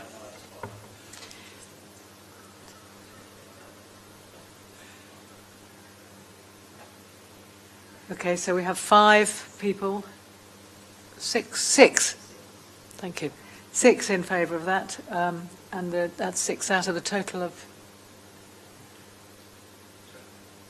I think it's carried, because you're not allowed to vote. So we have decided that this is development, a material development, and we need now to move on to say whether or not we would, and we're straight into comments here, want to grant this change from 6 to 7, it's an enforcement action, whether we want to take enforcement action against the 7 beds currently in use. Is there a proposer or a seconder? I think this one's different than all the others. We've just made a decision, and therefore it has an automatic implication that we should enforce. Yeah, no, I think we could still decide we didn't want to enforce. Technically, couldn't we, Ian? Yes, we could decide, yeah. Can I assist? Yes, please. It says that this is a different there's a lot of two parts to this. So even there's a breach of planning control, that doesn't mean planning enforcement is a discretionary service. A classic example is a construction of a 2.1 metre rear garden fence. It's 10 centimetres taller than it should be. Rarely would that be expedient to take enforcement action. Your first judgment, which is why I was not talking too much about the standard or say whether it's unacceptable, it's whether it's material. You've judged it's material. Is that material change on a person unacceptable? So you've got 7 people using communal living space that's substandard against your SPD rather than 6. Is that so harmful that it is, and to be blunt, worthy the interference with the human rights of the landowner? That's what enforcement was all about. That's why it's discretionary, so that a enforcement notice or other action can be taken. Just to be, with apologies, to speed the debate up, obviously we had a number of debates, and again you need to make your own judgment afresh now, but previously an inspector looked at that and said, looking at the individual merits in this case, that space, 29.8, isn't it, 29.9 for 7 people is unacceptable, and consequently you could come to that same judgment. I will give you one word of caution, if I may. As I say, the private sector housing team have looked at it and disagreed with the inspector and said, no, this is acceptable. They've licensed it under their written parallel but extremely relevant regime, so there's a judgment to do with that. I would also highlight that you have several applications on today's agenda with smaller living spaces and similar linear layouts, which were deemed acceptable by the inspectorate. We've got inconsistencies, and they're all justified as being judged on their own individual merits. So the individual merits of this, 29.9, is unacceptable to an inspector, and indeed a planning committee at one point, so you can agree with that. However, smaller spaces with pretty much exactly the same layout in other places were deemed acceptable by both inspectorates and indeed obviously your licensing team. Each and every one of the applications on today's agendas has been licensed by your licensing team as an acceptable living environment. So you have to put that balance together. I think we need to take this step by step. So what we need now is to have comments in support of taking enforcement action or comments against taking enforcement action, with recommendations accordingly. Councillor Symes. Yeah, I'm in agreement with Ian over the spaces. If you look at the other rooms on the other applications, some of them are quite a bit smaller.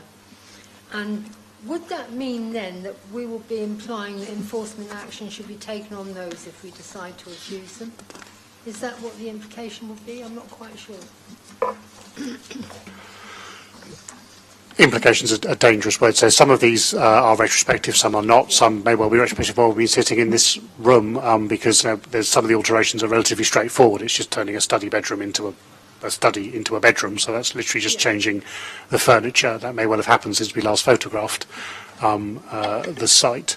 So while they're licensed for 7 or 8 in 2 cases, that doesn't mean they're being used, because a license allows you to have up to 7. One would hope, and one has every reason to presume, that people act lawfully. So just because it's licensed for 7, that doesn't mean they are using that 7th room as a bedroom, because they don't have planning permission for it, and they may be waiting for today's decision, for example, to start letting that room. So consequently, there will be no need for enforcement action. But that's obviously a judgment that would be followed up on an individual case-by-case basis, depending on the outcome of the individual cases we're looking at today. Any further questions? That's a question, really. Thank you. Comments on this? Councillor Pitt. Yeah, similarly to what Ian said, it says that the licence covers it for occupation by no more than 7 persons. The inspector's taken a contrary view to that. I think it would be unwise for us to be overruling the inspector because of the detailed nature of their response, and it's quite an unusual response that they've given here compared to other responses that we've had on this issue over space standards. They've identified actually not just the reason that we identified, which is insufficient communal space, but they've gone on to talk about the narrow nature of the room, the restricted size of the garden, etc. And it would be a mistake for us to just look at the numbers in these applications and say, oh, well, that's short by 5, that's short by 6. You do have to look at the configuration of the rooms and the usability of those spaces. And since the inspector's made some very specific comments on this one, to say that it's particularly narrow, very limited outside space, effectively it's a corridor, and the inspector themselves has articulated that, I wouldn't feel comfortable in taking a different view to the professional who's actually responded on that item in such detail. That's on the top of page 18 in italics. Yourself, Darren. Thank you. Just to support what Steve is saying, in my other lives I oversee the private sector licensing team, and there are frequent discussions and frequent tribunals, frankly, about the space standards and how big they are and whether actually opening a door inwards counts or not. And what I have always said to the licensing team is, you take notice of the tribunals. When private landlords have complained to the licensing team, perfectly understandably, that, the space standards are too much and, they must be smaller and other authorities must be smaller, I've always said to them, you stick with what the tribunals say. And they tend to. So I think in this particular case, because we have a planning inspector, which, as Steve has said, has given incredibly detailed, much more detail than anything else in here, comments, it seems wrong, particularly when we attach such weight to the planning inspectors in other circumstances, to turn around and go, no, terribly sorry. So if Steve wasn't proposing that we take enforcement action, I will.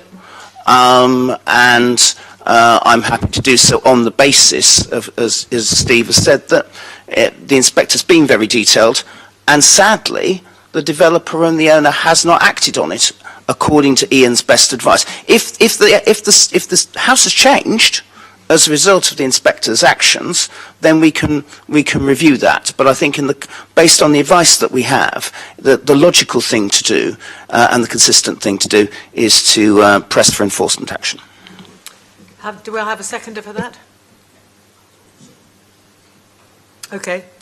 You're seconding each other. It doesn't matter. Okay. We'll sort it out later, Judith. Is there a proposal coming up from the floor or not? If not, we'll move to... Chairman, if I may assist, so we have the specific wording for the minutes from this two-part decision-making. What I've captured from that debate as we go forward is that the intensity of the accommodation, the impact on parking, waste, amenity impact upon neighbouring residents, and the impact on the Stolen Special Protection Area results in a material change of use of this site requiring planning permission. And furthermore, the amount of communal living space below that recommended by the HMO SPD results in an unacceptable living environment for occupants, warranting enforcement action. Because that's obviously the question you're looking at now. If that's, and I'm seeing nods from the two members, if I may, Chairman, just to be absolutely clear, so members are under no illusions, the conclusion warranting enforcement action is effectively us to bring back another report to you if necessary. As Councillor Sanders has said, we don't know what the landowner may do. The first thing we would do in an enforcement action is to write to them and say, oi, change that room back to a lounge. If they do that, then there is no further. The enforcement action may simply be that informal issue, in which case I can just drop you an email to say there is no longer a breach of planning control based on that outcome. So it may be that there's no need for a formal enforcement notice. However, if the applicant refuses to do so, then obviously an enforcement notice would need to be prepared with appropriate steps of remedy, etc., in consultation with the city solicitor, and that would come back to this committee in due course. Would it not be more politic, Stephen Darren, to in fact use as the reasons quoting the inspector's report with all its details, so there's no avoidance of doubt as to what we're doing, should there be another appeal? If I may, this isn't a matter that's able to be appealed. When we write to that's why I say we need to bring back, if we need to do an enforcement notice, that would obviously have a much more detailed, robust issue directly referencing. This is simply for the purpose of the minutes, so that we know that you've instructed your enforcement team to go away and take enforcement action. Yeah. So, do we have Can we all vote on that proposition, which is promoted and seconded? Please raise your hands if you agree.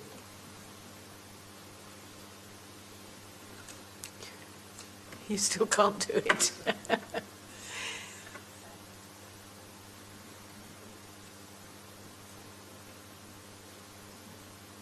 What have you got? 7. That's 7 in favour. We've agreed that. Thank you.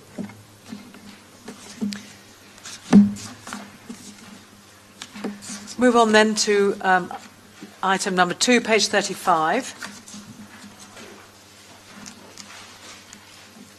And here we do have, after Ian has made the case, I will then ask Maxine Higgins. Is she here? Not here. Do we have anything to read out from Maxine Higgins? No. Henry Thorpe, who is here. Thank you. And Councillor Horton, who is here. Thank you. So, Ian, over to you.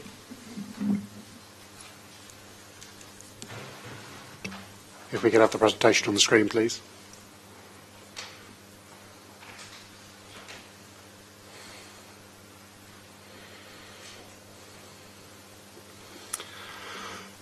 One, 2, 3, Talbot Road. There it is.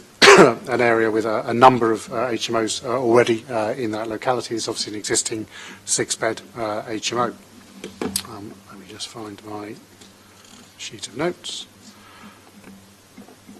They are seeking a change of 6 occupants, why was that not working, to 7 occupants. That is the existing floor plan. I draw your attention to the far top right, the second floor study room, turning into bedroom 7.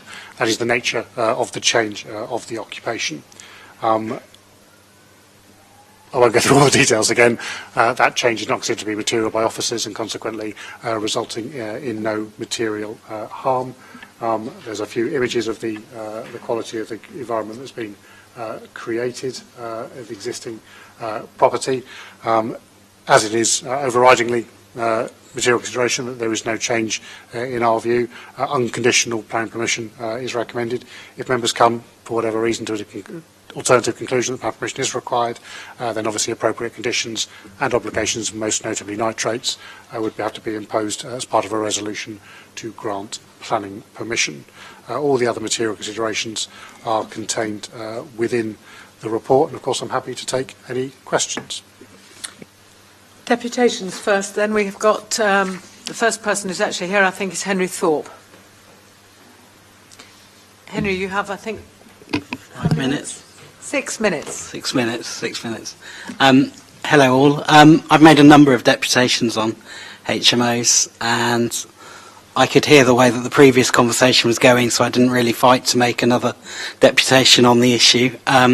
I'm glad that some consideration is being done on policy reform for it, and particularly the last HMO failed a lot of policies and it failed a lot of processes. It shouldn't have even been a HMO, because in 2020 it was given planning permission even though it was over the 10% threshold, but the officer's report never looked into it. Then it was given a large extension, which meant that there's no way it could meet part of its requirements to do with bicycle storage, etc., and then it was sort of overthrown by the inspector. If we take this one, 123 Talbot Road, it's very clear that this is yet another overdevelopment within the city. If you look at the top floor of that building, that is a 3-storey building with vertical walls and a flat roof. That is not, when you talk about increasing nitrates, in my view, putting 9 bedrooms in is fine. That's not the issue. The issue is the occupancy, because that's what drives it. So the fact that you can put 9 bedrooms into it is fine. The problem is the nitrates issue is caused by the number of residents that are within it. If we look at that development, there's a very clear part in the SPD, which is 2.3, which states where planning permission is sought to change from C4 or mixed C3, C4 use in areas of concentrations of HMOs of over the 10% threshold, then basically you have to consider a load of other community impacts which this report hasn't assessed, The communal area is undersized at 26.84 metres, and it needs to be 34. And if you look at that communal area again, and it's funny that the last conversation happened, the first thing I was going to bring up is that that communal area isn't a communal area, it's a corridor for even that area, so it's actually lower than 26.4. I don't know what you're doing with the bicycles that always seem to get dragged into this, and I would encourage you that the key to HMO policy is an ability to control the scale of them. If you can't control the policy of the scale, then residents themselves are going to push you into basically reducing the numbers to a very small percentage. Would you really want this house next door to you? Have you made any consideration into the environmental impacts of that building? Because that hasn't had any soundproofing, it hasn't had any upgrades. It's just a mess, really. And it's another low-level, low-standard development. I'd encourage you to reject it based on the communal area sizes and on the fact that the SPD percentage is already at 40.6% within that area, so therefore any further intensification isn't justified. And that's all I've got to say. Thank you for your time. Thank you. Councillor Horton, I believe you have 6 minutes as well, or is it more? Yeah. I believe that's what I was told. Stick with 6 then if you can. Thank you. Thank you, Chair. I obviously understand that each application needs to be considered on its own merit, and therefore I'll be speaking as a ward councillor 3 times during this meeting in relation to the 3 applications in Central Southsea Ward. Some of what I will say will be repeated in order that there's clarity that the points I'm making are refer to each of the applications and not just this one, so I apologise for that in advance. And I just want to start, and I'll say this for all of them, by saying that actually I've said many times in this, when I've been on this committee, that there is a need for high quality shared housing in this city. And like many people in this room, I've probably lived in shared housing, and I wish that much of it had been of the high quality HMOs that I've seen approved at this committee. So coming to 123 Talbot Road, it's already been through this committee with a recommendation for refusal, as we've discussed in February 2020. The reasons for refusal were based on space standards, 7.16 square metres short of the communal space, and the nitrates issue, and we've obviously discussed those things. The report says that the appeal regarding the determination was not upheld by the regional planning inspector, and yet we have it back in here. Interestingly, the report uses one of the inspector's comments, the one as a way of recommending approval this time, but we're also dismissing the other reason, the one that the inspector did agree with on this decision. But the focus here today is to do with whether the change from an HMO up to 6 people is materially different to a sui generis with 7 or more people. And I would argue that there's absolutely a materiality to the change in use. The material planning considerations most frequently cited in such applications as these, where there's little or no change to the bulk or mass of the building, are related to, as we've rehearsed, traffic, parking issues, noise, impact or character or appearance of the area, and the impact on the community and other services. I note that the comments on this application ask us to revisit principles of the HMO policy, and I suggest, if I'm reading it correctly, that the HMO policy is only dealing with the number of houses in that interpretation rather than the number of occupants, and which we've just heard a comment about that there. In other words, we're dealing with buildings, not humans. So logically, we could take all the HMOs, change them to sui generis, add a minimum of 1 person to each of those houses, and according to the argument in the report, there would be no material impact on residential amenity. And I just don't accept that to be the case, and nor do many people living in and next to these houses. So the argument goes, as we know, at least one more person. So let's just say it's one more person's rubbish, car, flushing the loo. 1 more person's opening and closing the front door, 1 more person's radio on, etc., will be no material change to that area. Whilst that might be the case if it was a one isolated example, and I know we're encouraged to take each one on its own merit, how on earth can we be reasonable and empathetic decision makers and ignore the context of these applications? How can we separate the decision from the number of HMOs in the area and the number of SUIs already in the area? To add 1 bedroom to each of those properties in a 50 metres radius of this house on Talbot Road would be to add at least 6 more 4-bedroomed houses. We talk about mixed and balanced communities, and the report here seems to come down to the question of whether the term balance is in relation to the number of properties or the human beings in those properties.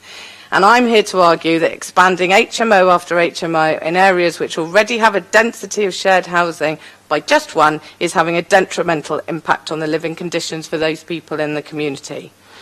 As I said, we need high-quality housing stock, but we need it in the right places in the city and not taking what were originally 2 up, 2 down houses and stretching them into ridiculous-shaped houses where the living conditions inside are not good and we're in areas where they're already saturated.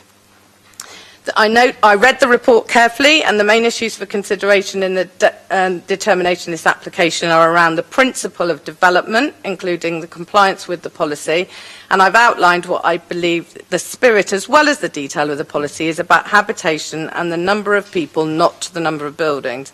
It's also important to note that, just as in the case of the original determination, this particular application fails to meet our own policy space standards, where we try and protect tenants from being crammed in.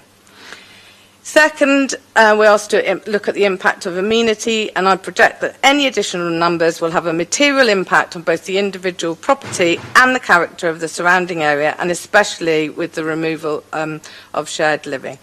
Therefore, notwithstanding the comments in the extensive discussion before, I disagree with the Planning Officer's recommendation. I urge the committee to yet again refuse permission on the basis that this is development that makes a material difference due to the over-intensification of use in this area. Beautifully timed, thank you. Can I turn to questions, please? Again, we need in this one to be clear that we think it's a material change and therefore needs planning permission before coming to a conclusion on this one. Is that right? Or can we move straight to... Yes, again, it's the same two-part judgment on its own merits. Obviously, a lot of the merits that have been discussed, parking, are all, factors that may or may not materially change, and you can come to that judgment. Just one thing I probably need to clarify from the back of those representations, just to be absolutely clear for members, because it was referenced, this is a site that has been refused by Planning Committee, it hasn't changed since that time, gone through appeal, and the space standards, below standard though they may be, were deemed to be acceptable for 7 people. So different to what you've just looked at, where the space standard, larger than what we have here, but nevertheless below space standards, this one was deemed to be acceptable by the planning inspectorate.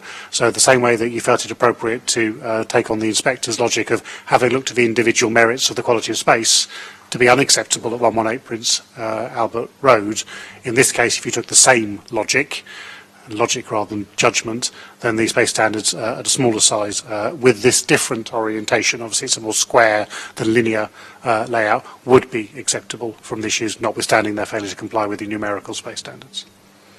So, two-part decision again. Councillor Pitt. Steve. Ian, you're asking us to grant unconditional permission. If we don't make a determination on that, the status quo stays. The inspector has made a judgment. The inspector's rejected the application based on the habitats and nitrates stuff. They've said that it is acceptable in terms of space standards. You are asking us to answer a question for you. My question to you is, do we have the opportunity to change the question you're asking us and to just say that the committee recommends no further action? This is a planning application. 123 Talbot Road is a planning application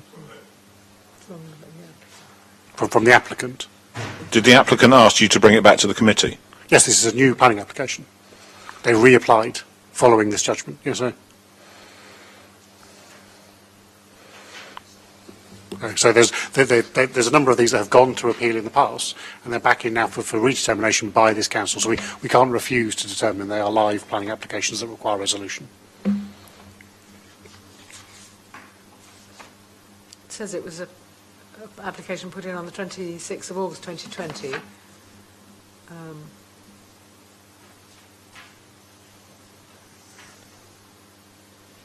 Sometime after we previously refused it, I think.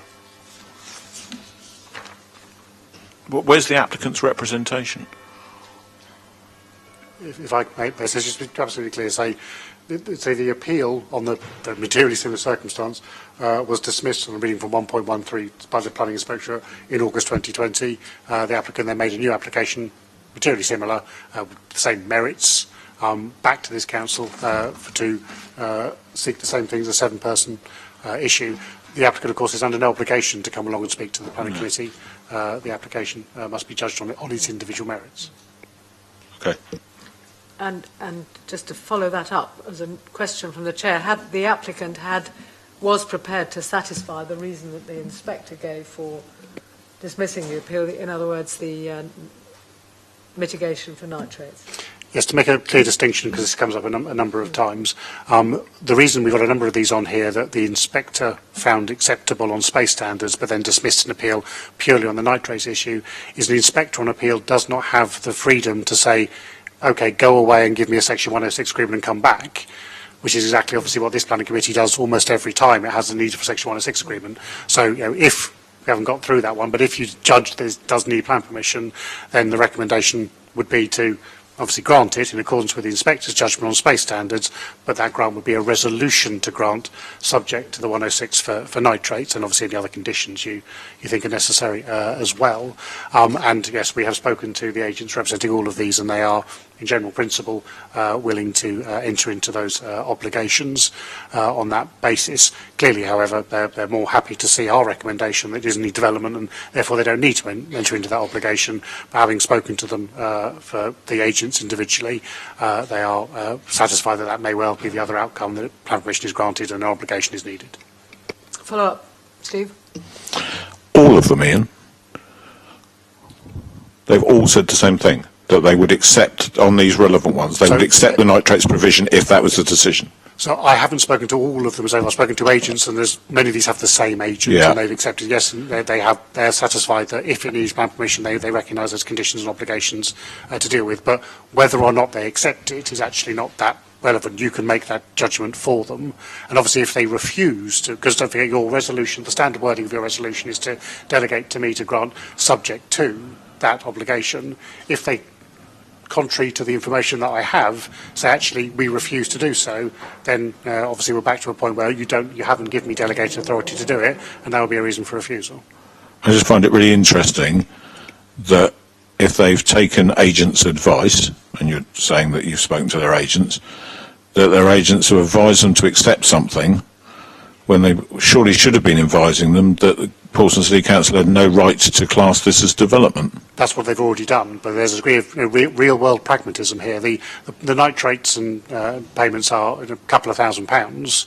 Every month, if they were to appeal it for your refusal, that would take many months to go through.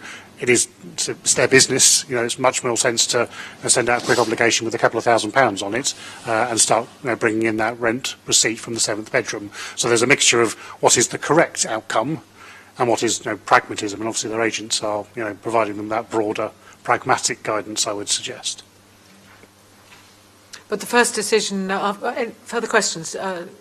Did you have one to ask? Yes, thank you, Ian. So in this particular case, has the agent said yes, that they will pay the licence? Sorry, they will pay they will take mitigation action? I'll ask the case officer to confirm whether on this specific case, this is the agent who I've discussed with, who is the agent for most of the agenda. Right. And she has advised me that, no, that pragmatism is the advice she's giving to all her applicants, and she's not informed us to the contrary, but I will be able to feed back to you. It would be useful. And the second point, you said in the previous application that all of them had been licensed.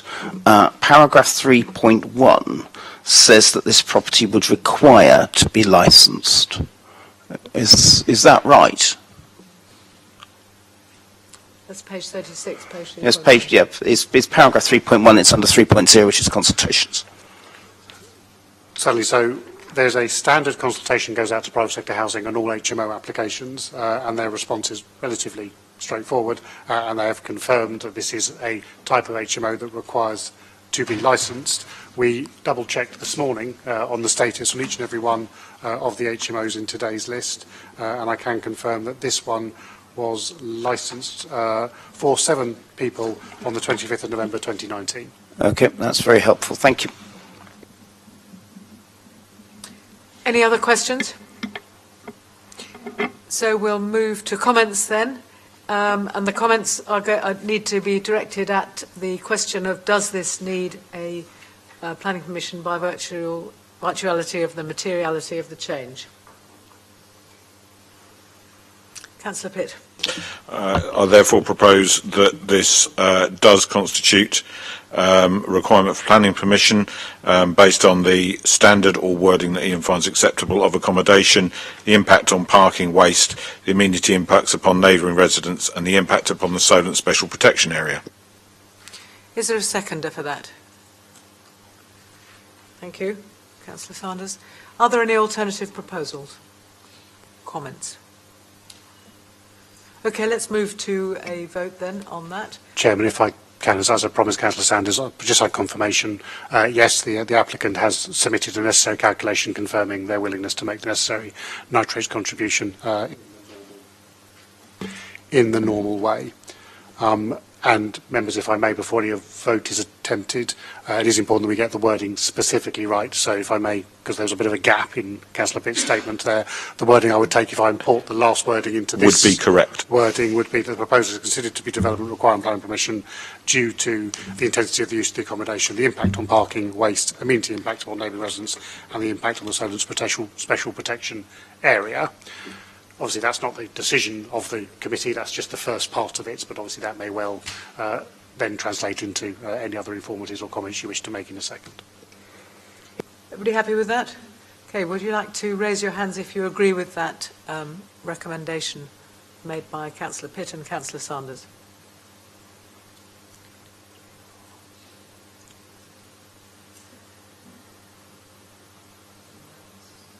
Unanimous? That's yes. So that's been agreed that we do think it needs a planning permission.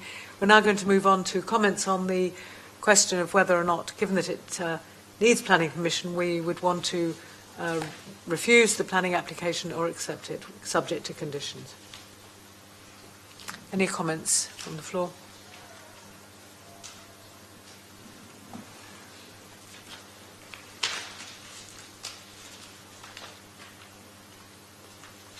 Councillor Pitt, thank you. I don't very often say this, I'm getting sick of the sound of my own voice.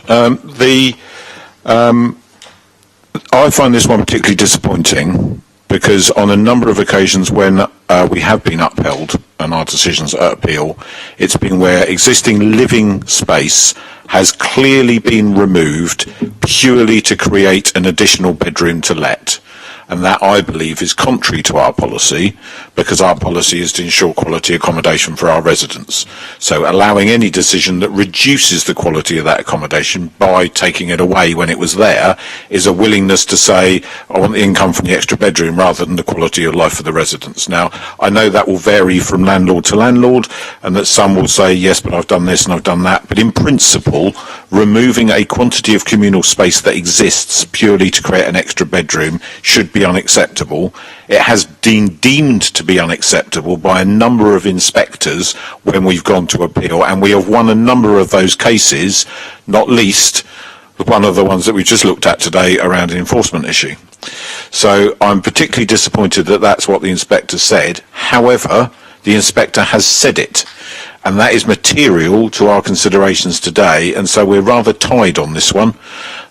Whilst I don't agree, there is absolutely no doubt in my mind whatsoever, but Ian, if you could confirm for me, that would be helpful, that if we were to refuse this based on the communal standards not being in line with our policy, which was the only one of two material considerations we identified last time, that the communal standards, the previous inspector's view will be taken into account in that appeal, and therefore another inspector's unlikely to take an entirely contrary view based on the same evidence. They might do, but it's unlikely because it carries more weight because it's already gone to appeal, and therefore conditioning the nitrates issue around it to enable the development to go ahead would be sensible. I can't think of another particular reason within our policy why this one should be refused, given that that is the case. I'm hoping that one of my colleagues might come up with a solution to that issue.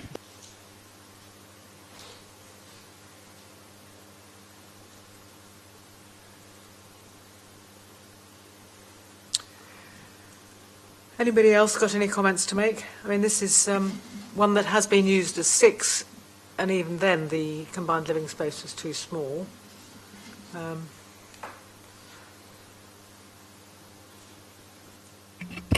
You would also need the lack of Section 106 agreement in there for the nitrates and bird aware. Any further comments? Any?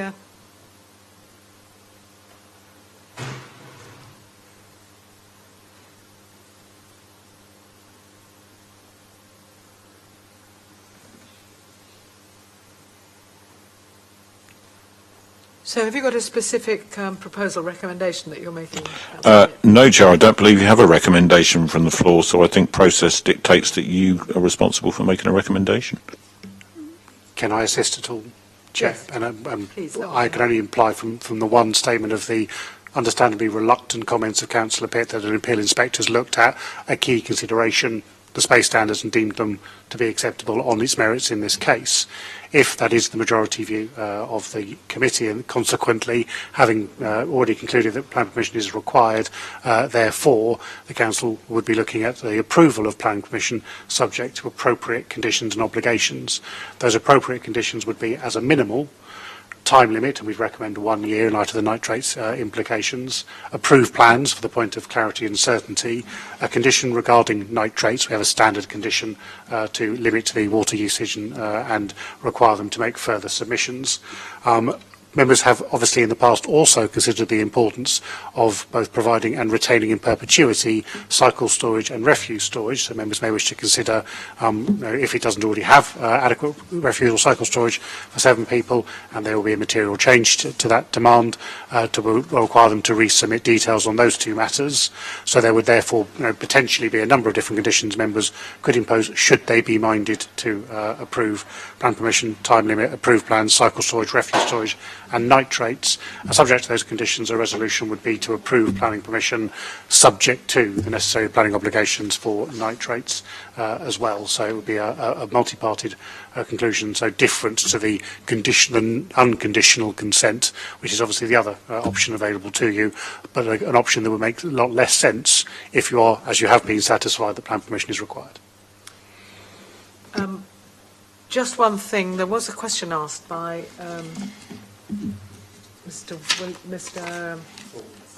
Paul Henry Thorpe, thank you, about the calculation of the communal area and whether it included that corridor area. I'm sorry, I meant to ask that earlier, or whether it was just the Yes, so because it is a single room, and while parts of it will be used for transit, where the one's going from the front door to the stairway, or from the front door to the door to the top left. So the 26 would include that whole room. Yes, bit of corridor. Yeah, indeed so. So in practice, it is a smaller area in practice for actually sitting in. I mean, by definition, all shared rooms are used for standing, sitting, and moving through. How that is shared will obviously be varied upon the different layouts. Sorry, members, I just wanted to clarify that. Is anybody willing to second that recommendation? Chair, I'm not aware there's been a recommendation. I thought you had. No. Okay.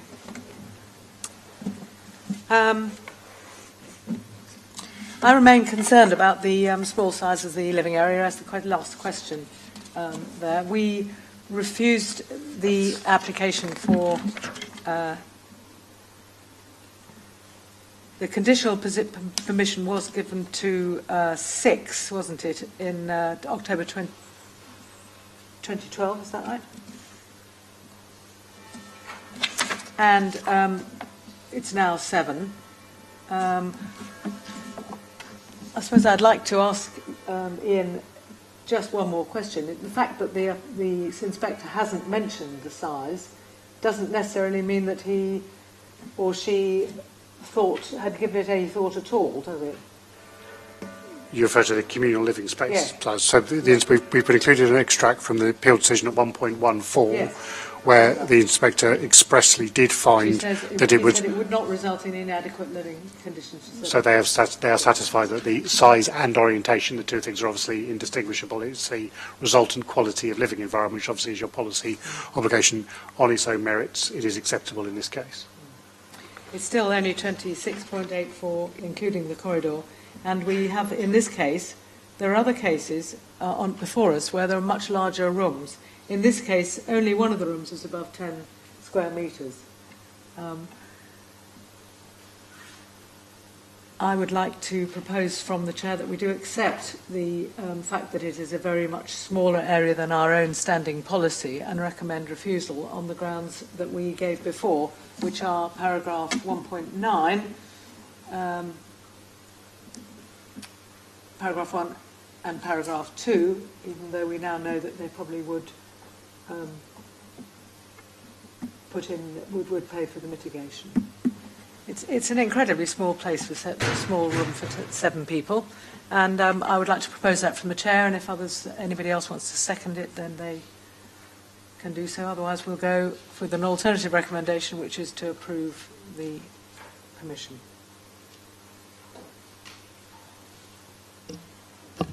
Chair, could Ian offer some clarity as to the nature of the proposal that you've just made and its validity? I'm just not quite sure. No, please. In respect of its validity, it's an entirely valid proposition. It is for the decision maker, in this case you, to determine whether or not something should be granted planning permission. You have to give due consideration to all material considerations, and the previous inspector's decision is one such material consideration. Planning is not a precedent-led system. You are not bound to follow it. The question that falls to you, I would suggest, is whether it is reasonable to effectively move that goalpost and having made an inspector have made a judgment overruling your previous position to reimpose your judgment above that planning inspector. Whether it's reasonable or not will clearly be for the inspectorate to judge should an appeal be made. If it's considered to be such an unreasonable position that no reasonable authority could have reverted to their own judgment overriding the inspector's judgment, that potentially is a ground for costs against the council on that basis. But I'm not saying that is the case. That is a series of ifs following its sequence. If there's a change if we had, for example, materially changed our guidance or something like that, then there would be a reason to depart from the inspectorate's previous conclusions. In this case, that's not the case. So the inspector has judged under your current or materially similar current guidance of what would be a reasonable living environment on the individual merits and deemed this is acceptable. You are entitled, it is valid, to disagree with him. Whether it's reasonable, and valid and reasonable are two different things, would be for an appeal and an inspector on that appeal to make a judgment, not just whether you're correct, which I would suggest is unlikely an inspector would say you were correct, but whether you are so wrong that it's an unreasonable position to have taken such that the applicant has been put to an unreasonable cost burden of having to go to appeal and have costs awarded against the council. I think we're faced with a very difficult decision. This is a fine grey line for all of us, but we do have our own policies to defend. I'm not making out this is an easy decision. Thanks, Chair. It was a specific part of what you said, because I was trying to pay attention to what we were being asked to support, and you said that, and I know what you meant, that reducing the acceptability of the combined living space being below 34 square metres would normally require for a proportion of the bedrooms to be more than 10 metres square, actually all of them, and only one of them is.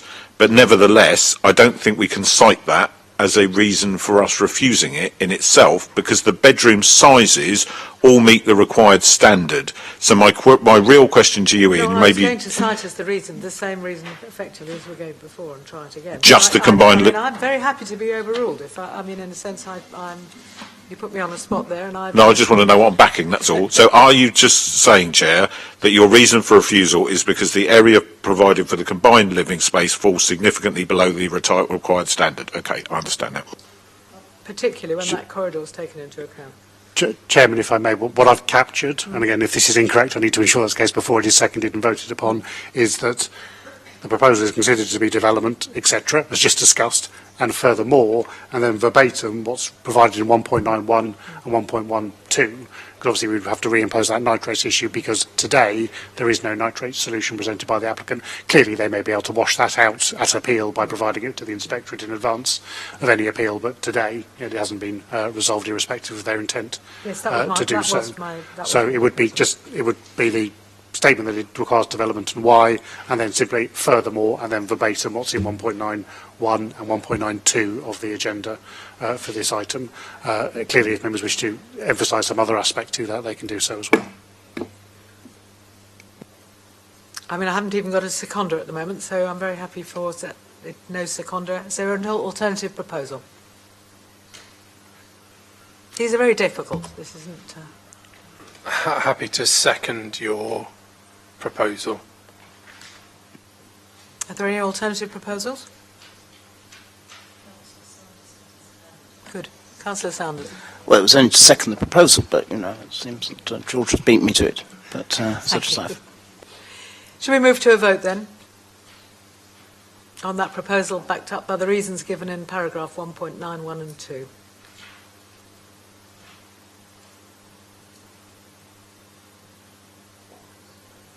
Sorry?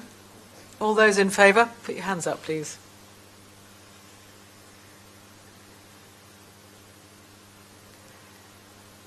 All those against? Abstentions?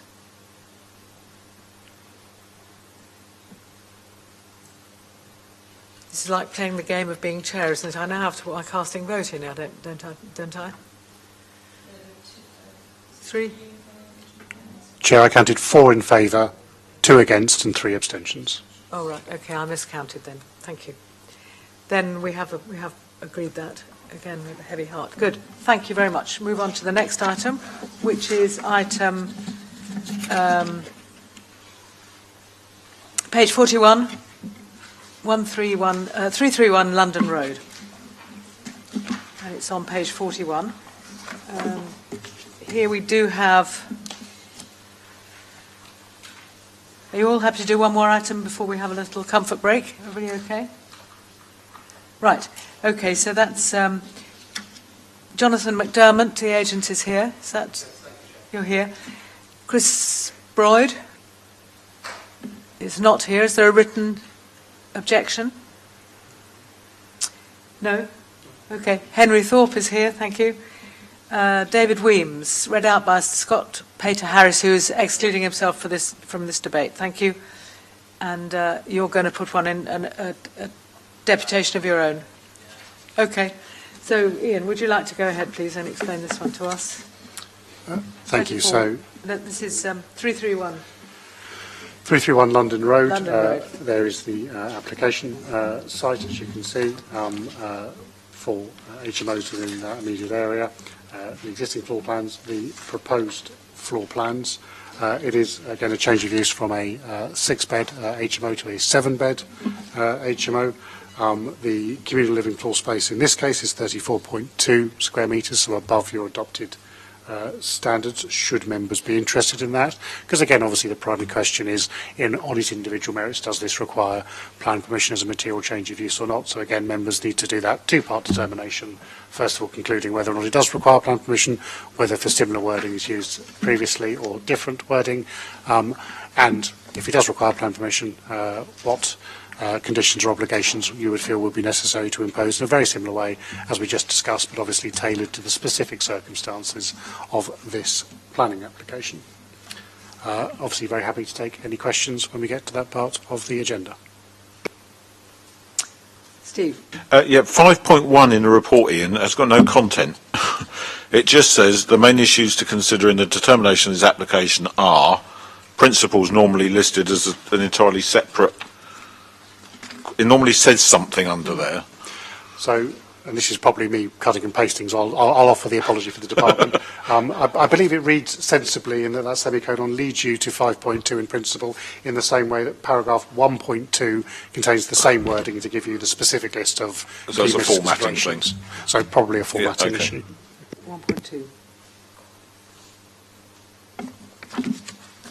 Thank you. Any other questions? Darren? Just one, Ian.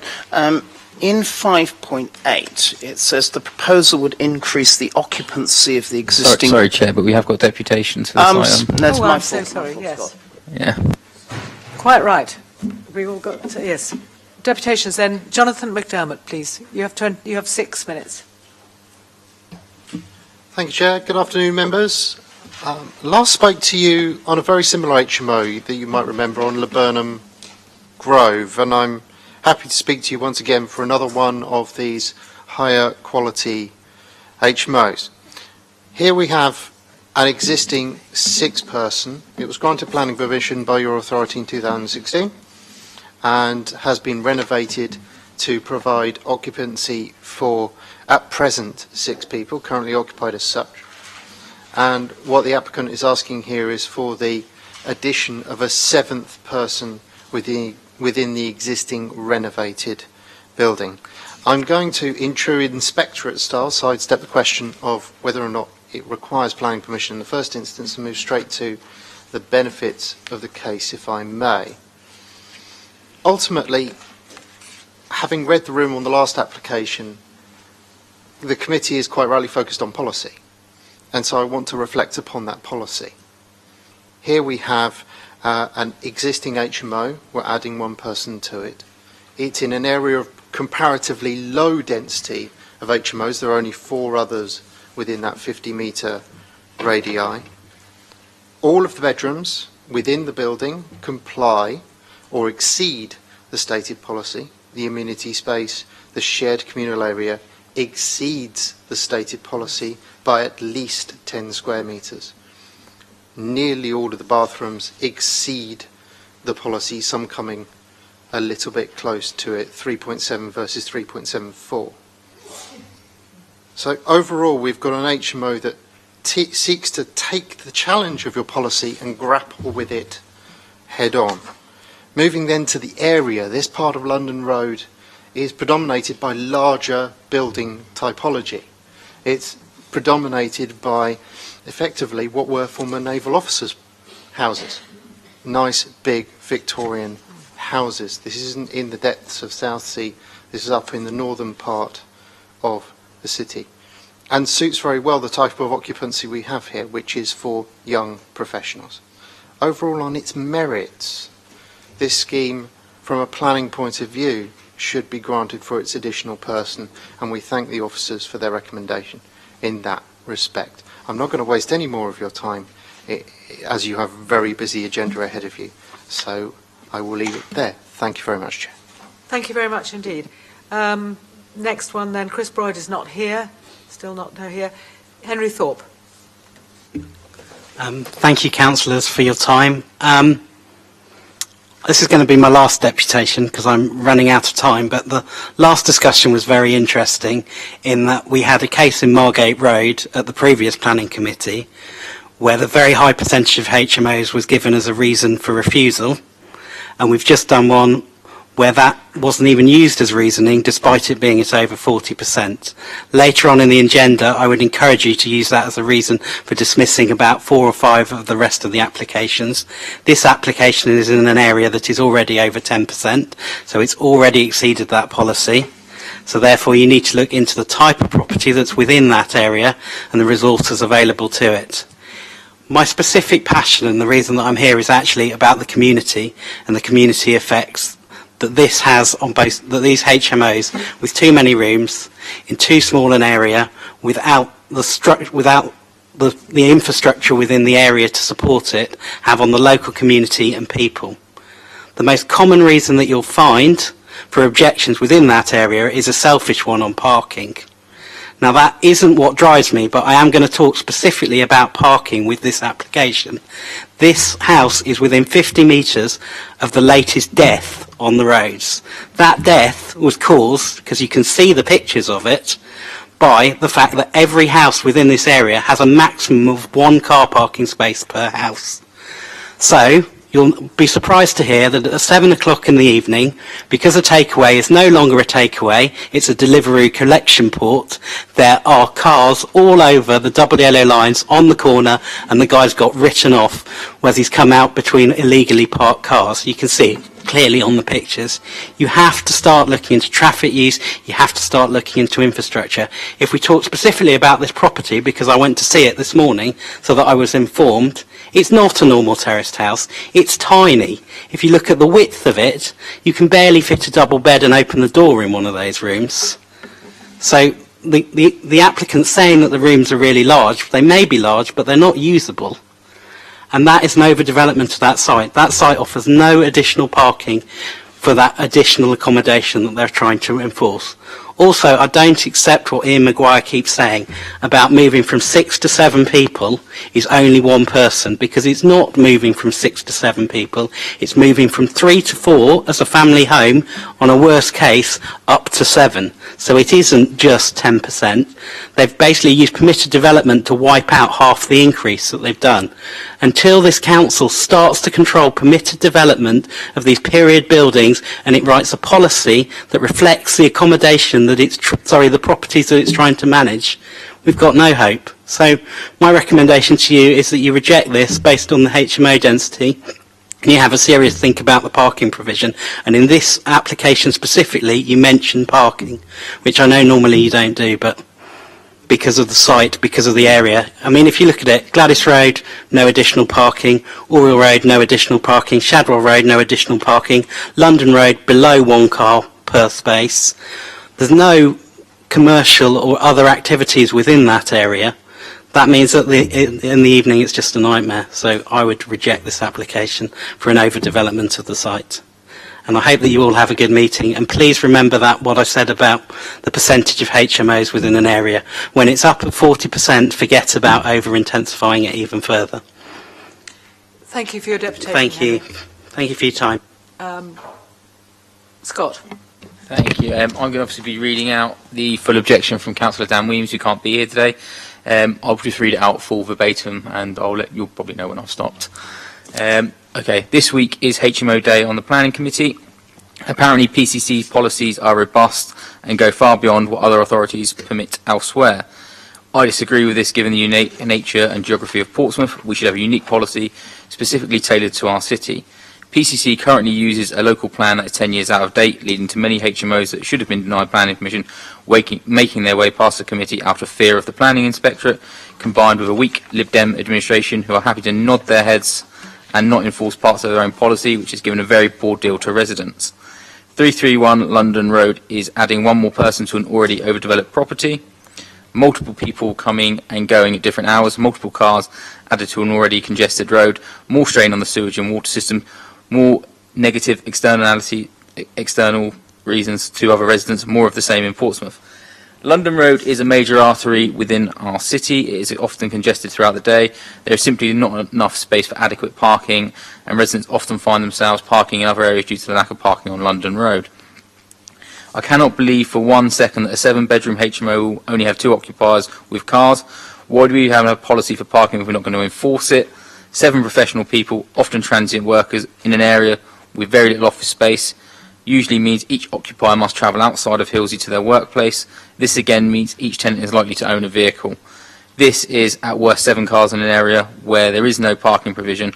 Where are they going to park? I repeat myself again, when I attended the planning committee previously, I'm not against landlords who wish to own HMOs that are to a good standard and sized accordingly to the property, nor do I defend tenants who take advantage of reputable landlords. I just want a balance, and until we have the right policies in place, committee members will sit for hours looking at HMOs. I'm sorry if you're all tired and want to go home. Yes, I am actually.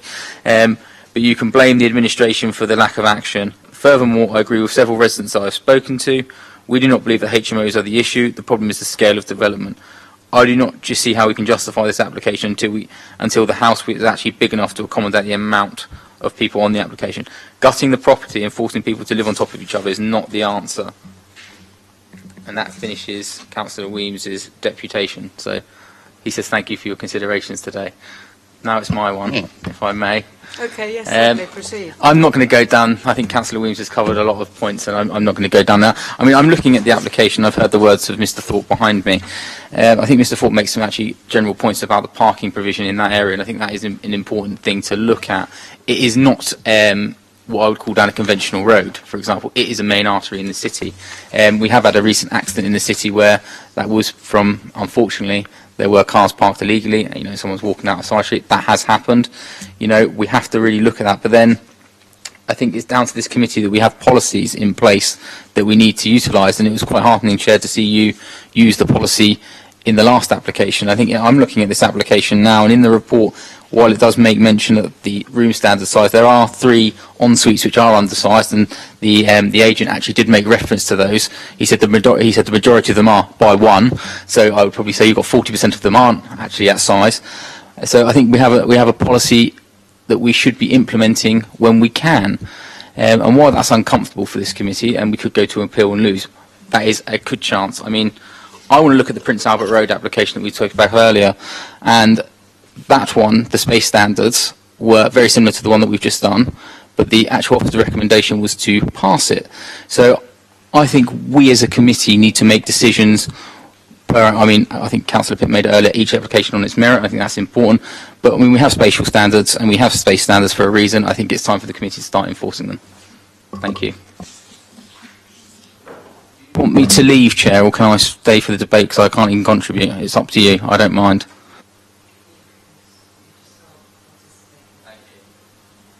Yes, by all means do stay. Good. Okay. We're now back into the questions session that I interrupted. Thank you very much, Scott, for that. Darren, you were about to say something. You're very kind, and thank you for your memory, Judith. It comes back to actually a point the applicant raised earlier on. The applicant says only one more person will be in this particular place, but in 5.8 of your report, it says the proposal would increase the occupancy of the existing HMO by 4 occupants. Who's right? As always, both. So the application site is licensed for 6, currently licensed for 7 occupants as of the 10th of February this year. Prior to that, I again inquired before February this year, which obviously is the time in the life of this application, and we've had it for a while. It was licensed for 6 persons, but the evidence that we had from our private sector housing team was that four people were in occupation when they last made that inspection. So, depending on how you wish to interpret the choice of use of those rooms, the landowner could have occupied it by 6, but in fact only had 4 people, wanting now to go to 7. So the real occupancy could change by 1 or it could change by 3. As I say, of course, so either of those things could happen without planning permission. Right. I don't think that helps me at all, but thank you very much for that, Ian. This is an application to move from 6 to 7, but they'd happen not to have had 6 in.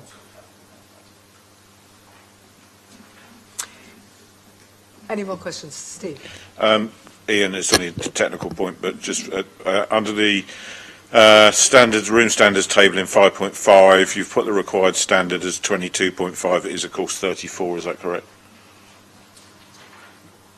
I think it's because they're all over 10 metres squared. In this case, because they're all over 10 metres squared, your guidance all rooms allows... are over 10 metres squared? All the bedrooms are over 10 metres squared, so the requirement is only for 22.5. Okay. They're all large than normal.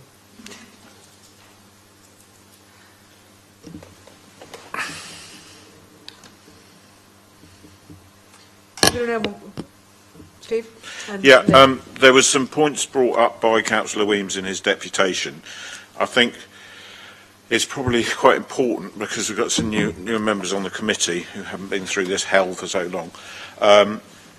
The SPD as it currently stands is an amended form of the SPD that was updated previously under Councillor Donna Jones as council leader, where we sought to limit the number of additional rooms added, i.e. sewage C4 to Suez, effectively was what we were talking about at the time, by saying that if the 10% limit was already exceeded, we would presume refusal for them. You, Ian, then arrived as we were getting a flurry of responses from the inspectorate refusing to uphold that view and taking the view that it was not material because the property was already an HMO, which is where we got the amended words from now. So I don't like to make political points, but I didn't start it. The policy that was failing was the policy set by the Conservative administration for HMOs to say that if the 10% rule was exceeded, then sewage applications would be presumed to be turned down. We supported that view at the time, but we can't rewrite history. We were all on the same page at that point. It's unfortunate now to be blaming a policy that statistically has actually had more success in standing up at appeal than the previous policy did. I'm sure we all find that equally unfortunate in the case of the previous policy, but it is not the case that this administration was responsible for it. It was passed under Councillor Donnelly-Jones. That's just a factual correction of the process. That doesn't change the fact that collegiately we are all in the same place. And I mean, just to ask a follow-up question on that one, Ian, have we successfully used any reason for refusing an application of this nature, or indeed an application for just adding one extra room by citing the density of HMOs anywhere? No, because your policy, obviously there's difference between the policy and the guidance, and your policy hasn't changed throughout this period. No. It's that guidance document that was updated. Your guidance is a mix and balance community argument, and to make that calculation there. Obviously one could, and I could sit here and do the arithmetic to work out the bedrooms versus homes, but okay, the challenge with doing that in an attempt to talk to mix and balance communities is the challenge I mentioned earlier when I gave you my own personal example. When I changed the occupancy of a home, I changed the use of a room. My office became a bedroom. My spare bedroom became a nursery, so on and so forth, as circumstances change, and that happens to everyone's home, frankly, on a daily basis. A lot more home offices around these days, and on that basis it's very hard to judge occupancy of dwellings and thus compare one set of home dwellers to another. To say that there's, we can tell you how many people are in an HMO because they're pretty much all licensed for certainly the larger ones, but we have no idea how many people are in individual homes on a case-by-case basis. Obviously something to look at from the 2021 census when it's published later this year perhaps, but no, it doesn't form part of your policy basis or your guidance, and consequently it's never been a reason to withhold plan permission. And while we're on another question from the chair, which is the paragraph, page 44, amenity and parking. There were quite a lot of concern raised in the deputations about parking. Do you have any more comments about parking, given that in a sense the occupancy, the existing occupancy of 4 occupancy is irrelevant to us in a way? Do we have any precedent of controlling HMO development by talking about parking? Yes and no, in a sense. It's part of your overall control policy, part of the reason you seek to balance the communities to make those. Your evidence, your parking standards in this case, confirms that the amount of parking provision for a 6-bed and a 7-bed HMO is expected to be the same. So you have no evidence and thus policy basis to withhold plan permission suggesting, and again, of course, there is 1/6 more likelihood of a requirement for parking, but that is not a material issue in officers' issue. You haven't got to that question yet. You'll need to answer that for this one, of course, as well. But certainly, even if that was the case, your standards identify that there's so little change in that it wouldn't be a reason to withhold plan permission, should you get to that point. Thank you. So we've done any further questions? If there are no further questions, then I'll... Oh, Lynn, I'm so sorry. You left me out. It's all right. I forgive you. Lynn. And just coming back to a question, nothing material, I didn't think, that Steve made. Why is it such a variation in the required space in living accommodation? Because there are at least 3 that I've gone through which are requiring 34 metres squared, and 2 at least which require 22.5. metres. Now, is that an error?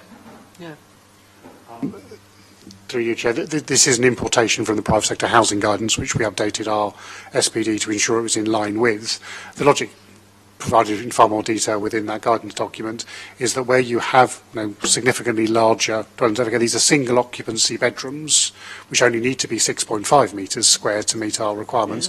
When they're significantly larger, 10 plus metres, that gives occupiers of the house an alternative place to rest, to sit. In a small single bed, single room where there's nowhere to go, you're not going to perch on the end of your bed. In a 10 square metre bedroom, you've got room for a bed and a desk, or bed and a chair. So consequently, they have alternatives rather than having to 100% rely on the communal space for that amenity opportunity. So where every bedroom, every occupant has the opportunity for some private amenity space within their own room, then there's an allowance for a reduction to the communal amenity space provided.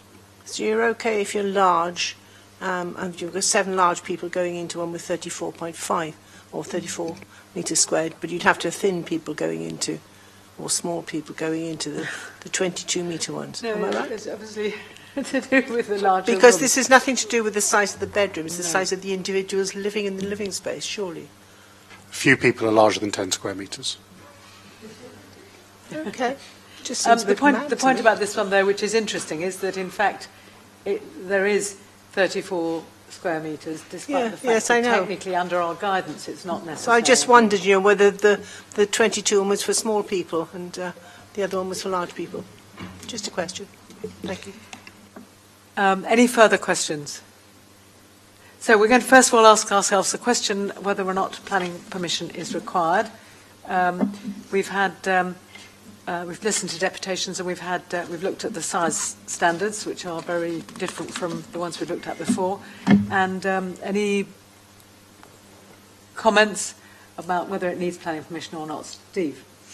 Whilst treating this application separately and it's on its own merits, I would suggest that the agreed wording for the previous application would apply equally valid for this one, and provide you with the reason to decide that it does require planning permission. And are there any contrary views or a second? Do you want to second it? I'm happy to second that on the proviso that the word intensification is used as per previously. Thank you. Would you like to vote on that, please? Hands up if you agree that it does require planning permission. That's everybody except for Scott, who's excluding himself from this vote. Good. Now we need to move on to the question of whether or not this should be granted planning permission or whether it should be refused.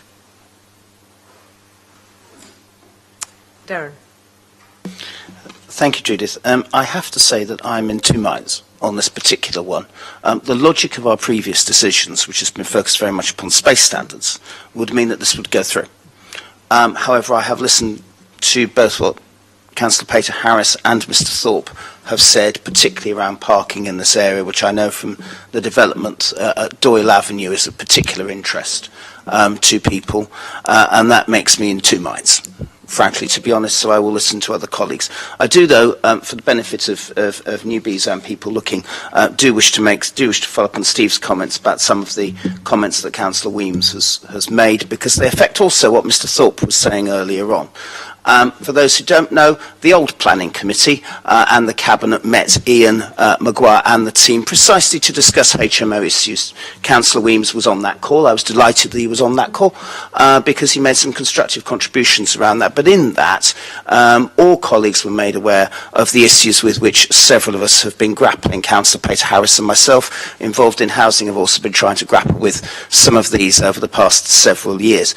As far as this application is concerned, the horse has bolted.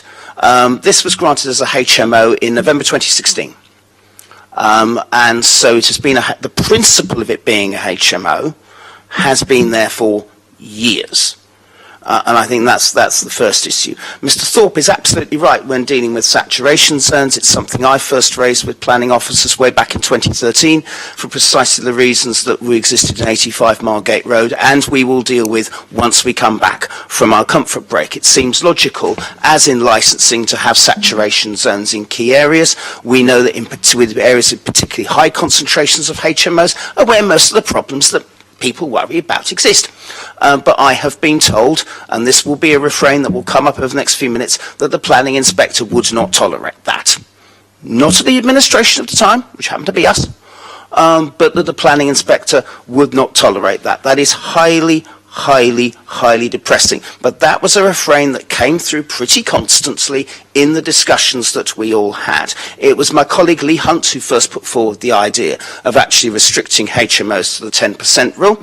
We would like to do it on every street, and we said so at the time. Unfortunately, it was the planning inspector who gave us the 50-metre radius approach, and we decided that half a loaf was better than none.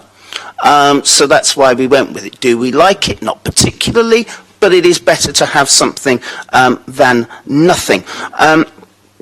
My final point, another point, there are various other tactics that we can use, and that's why when Councillor Weems and Councillor Swan told all councillors they were very keen to introduce additional licensing small HMOs, I was delighted to tell them that was something that this administration was wanting to do anyway, subject to consultation. And I'm delighted that we've got consensus around that. As Steve said, we all want to work together to try and deal with these issues.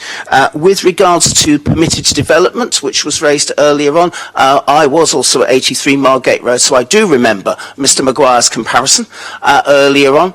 And my view is that permitted development drives a coach and horses through a lot of these things. That's perfectly legal, it remains my view, and it doesn't cloud my individual judgment, but it is there. And I know that both Councillor Vernon Jackson and I have been trying to look to see whether we can actually put forward Article 4 directions to try and deal with that issue. Again, the issue has been, would the planning inspector allow it? So I think, contrary to what Councillor Williams has said, we've not been weak over the last 4 years. All of us, regardless of political party, have been trying to grapple with these issues. Sometimes it's worked, sometimes it hasn't. But I would say if anybody is tired, you can blame the administration, because it's Councillor Vernon Jackson who insists that every single one comes to the committee. I know some of our officer colleagues believe that's wrong. I understand that opinion. I don't agree with it. As I said at the briefing we all had on Monday, I think it's the right way forwards in terms of openness and transparency, and by working together on these issues we can actually try and get the best deal for the city. Apologies that that's a bit more than 5 minutes, Judith. Thank you very much. Any more comments, and moving towards an agreement about whether... George? We've discussed previously with HMOs about cycle storage, and it's quite absent from this as to whether there's any cycle storage at all. We normally expect to see 4 spaces for a HMO of 6 to 7 persons. I'd like to get clarification. I probably should have come under a question rather than a comment, but do we have adequate cycle storage in place? And is it accessible through the property? Because we've got a particularly narrow hallway here, and it looks to be some tables in the way that might stop people being able to access that. This is, of course, already an HMO, but it's certainly not shown on here. Could you tell us what the situation is, please? So I'd have to ask the case officer to specifically describe the cycle storage. You're quite correct. We haven't gone into any detail within this report in light of the need for the lack of need for planning permission, which obviously the council has made its ruling on already. You move on to that second question, you've already highlighted it. The requirement for cycle storage is unaltered by this change, because your standard for cycle storage is 4, whether it be 6 or whether it be 7. So then the reasonableness of a condition requiring additional or different cycle storage would fall away, as you don't have a policy basis to do so, because whatever they're providing for is, by policy, adequate to meet a 6 or 7 bed HMO, so that wouldn't change. Clearly, though, if you have a different view for whatever articulate reason, a condition can be imposed to require details of cycle storage to be submitted within X months, or whatever other wording we can put together for you regarding a need for any changes to cycle storage. Would we have had the policy on cycle storage when we approved the application for 6 places here? The application was approved for 6 in November 2016. Yes. Your parking policy is based on 2010 data. It was produced in 2012. So yes, the policy hasn't changed in that time. Okay, thank you.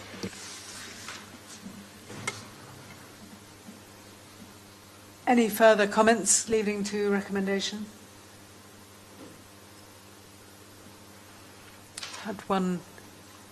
I think some people are in 2 or 3 minds, not just 2 minds. Darren.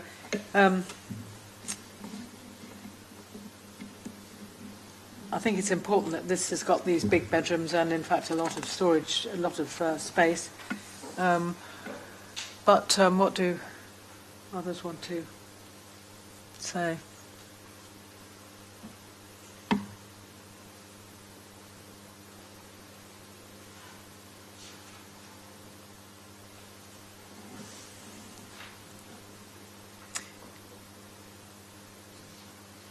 Do you want me to make a decision again?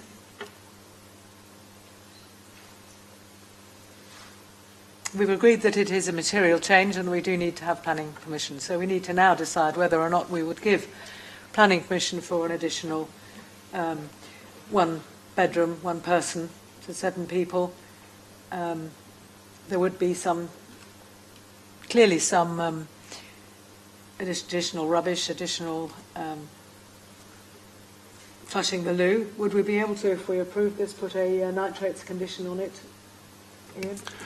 Certainly, on the basis plan permission is required, as already resolved, we would be suggesting you will need the minimum of a condition regarding time limit, a condition regarding approved plans, and the nitrates condition, and consequently the resolution, if that was the mind of the committee, would be to resolve to grant subject to Section 106 approval, i.e. delegating it to officers to get that obligation, which I've had confirmed, in case anyone wants to ask that question, from the team, that the applicant is happy to make that nitrate contribution if it is deemed necessary. Which Sure, if we recommended this, we would want to put that on. It will need a condition and obligation, yes. yes. For needing a planning permission.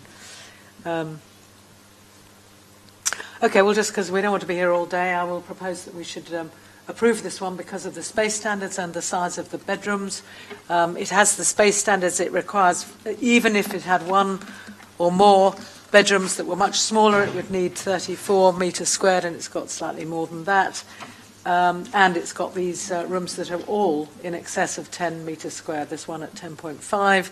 It seems to me this is a completely different size than the application we looked at previously, and if we have determined, as we have, that it needs planning permission, I would propose that, subject to the conditions which you've just been through of nitrates contribution and a contribution on, the other 2 points that you raised, Ian, we should, I would move a decision to recommend this one. Do I have a seconder at all? John, thank you. Does anybody want to speak against and propose that we refuse it? No? Okay. Those in favour put their hands up to say if they agree with us granting this planning permission subject to those additional conditions that Ian has read out.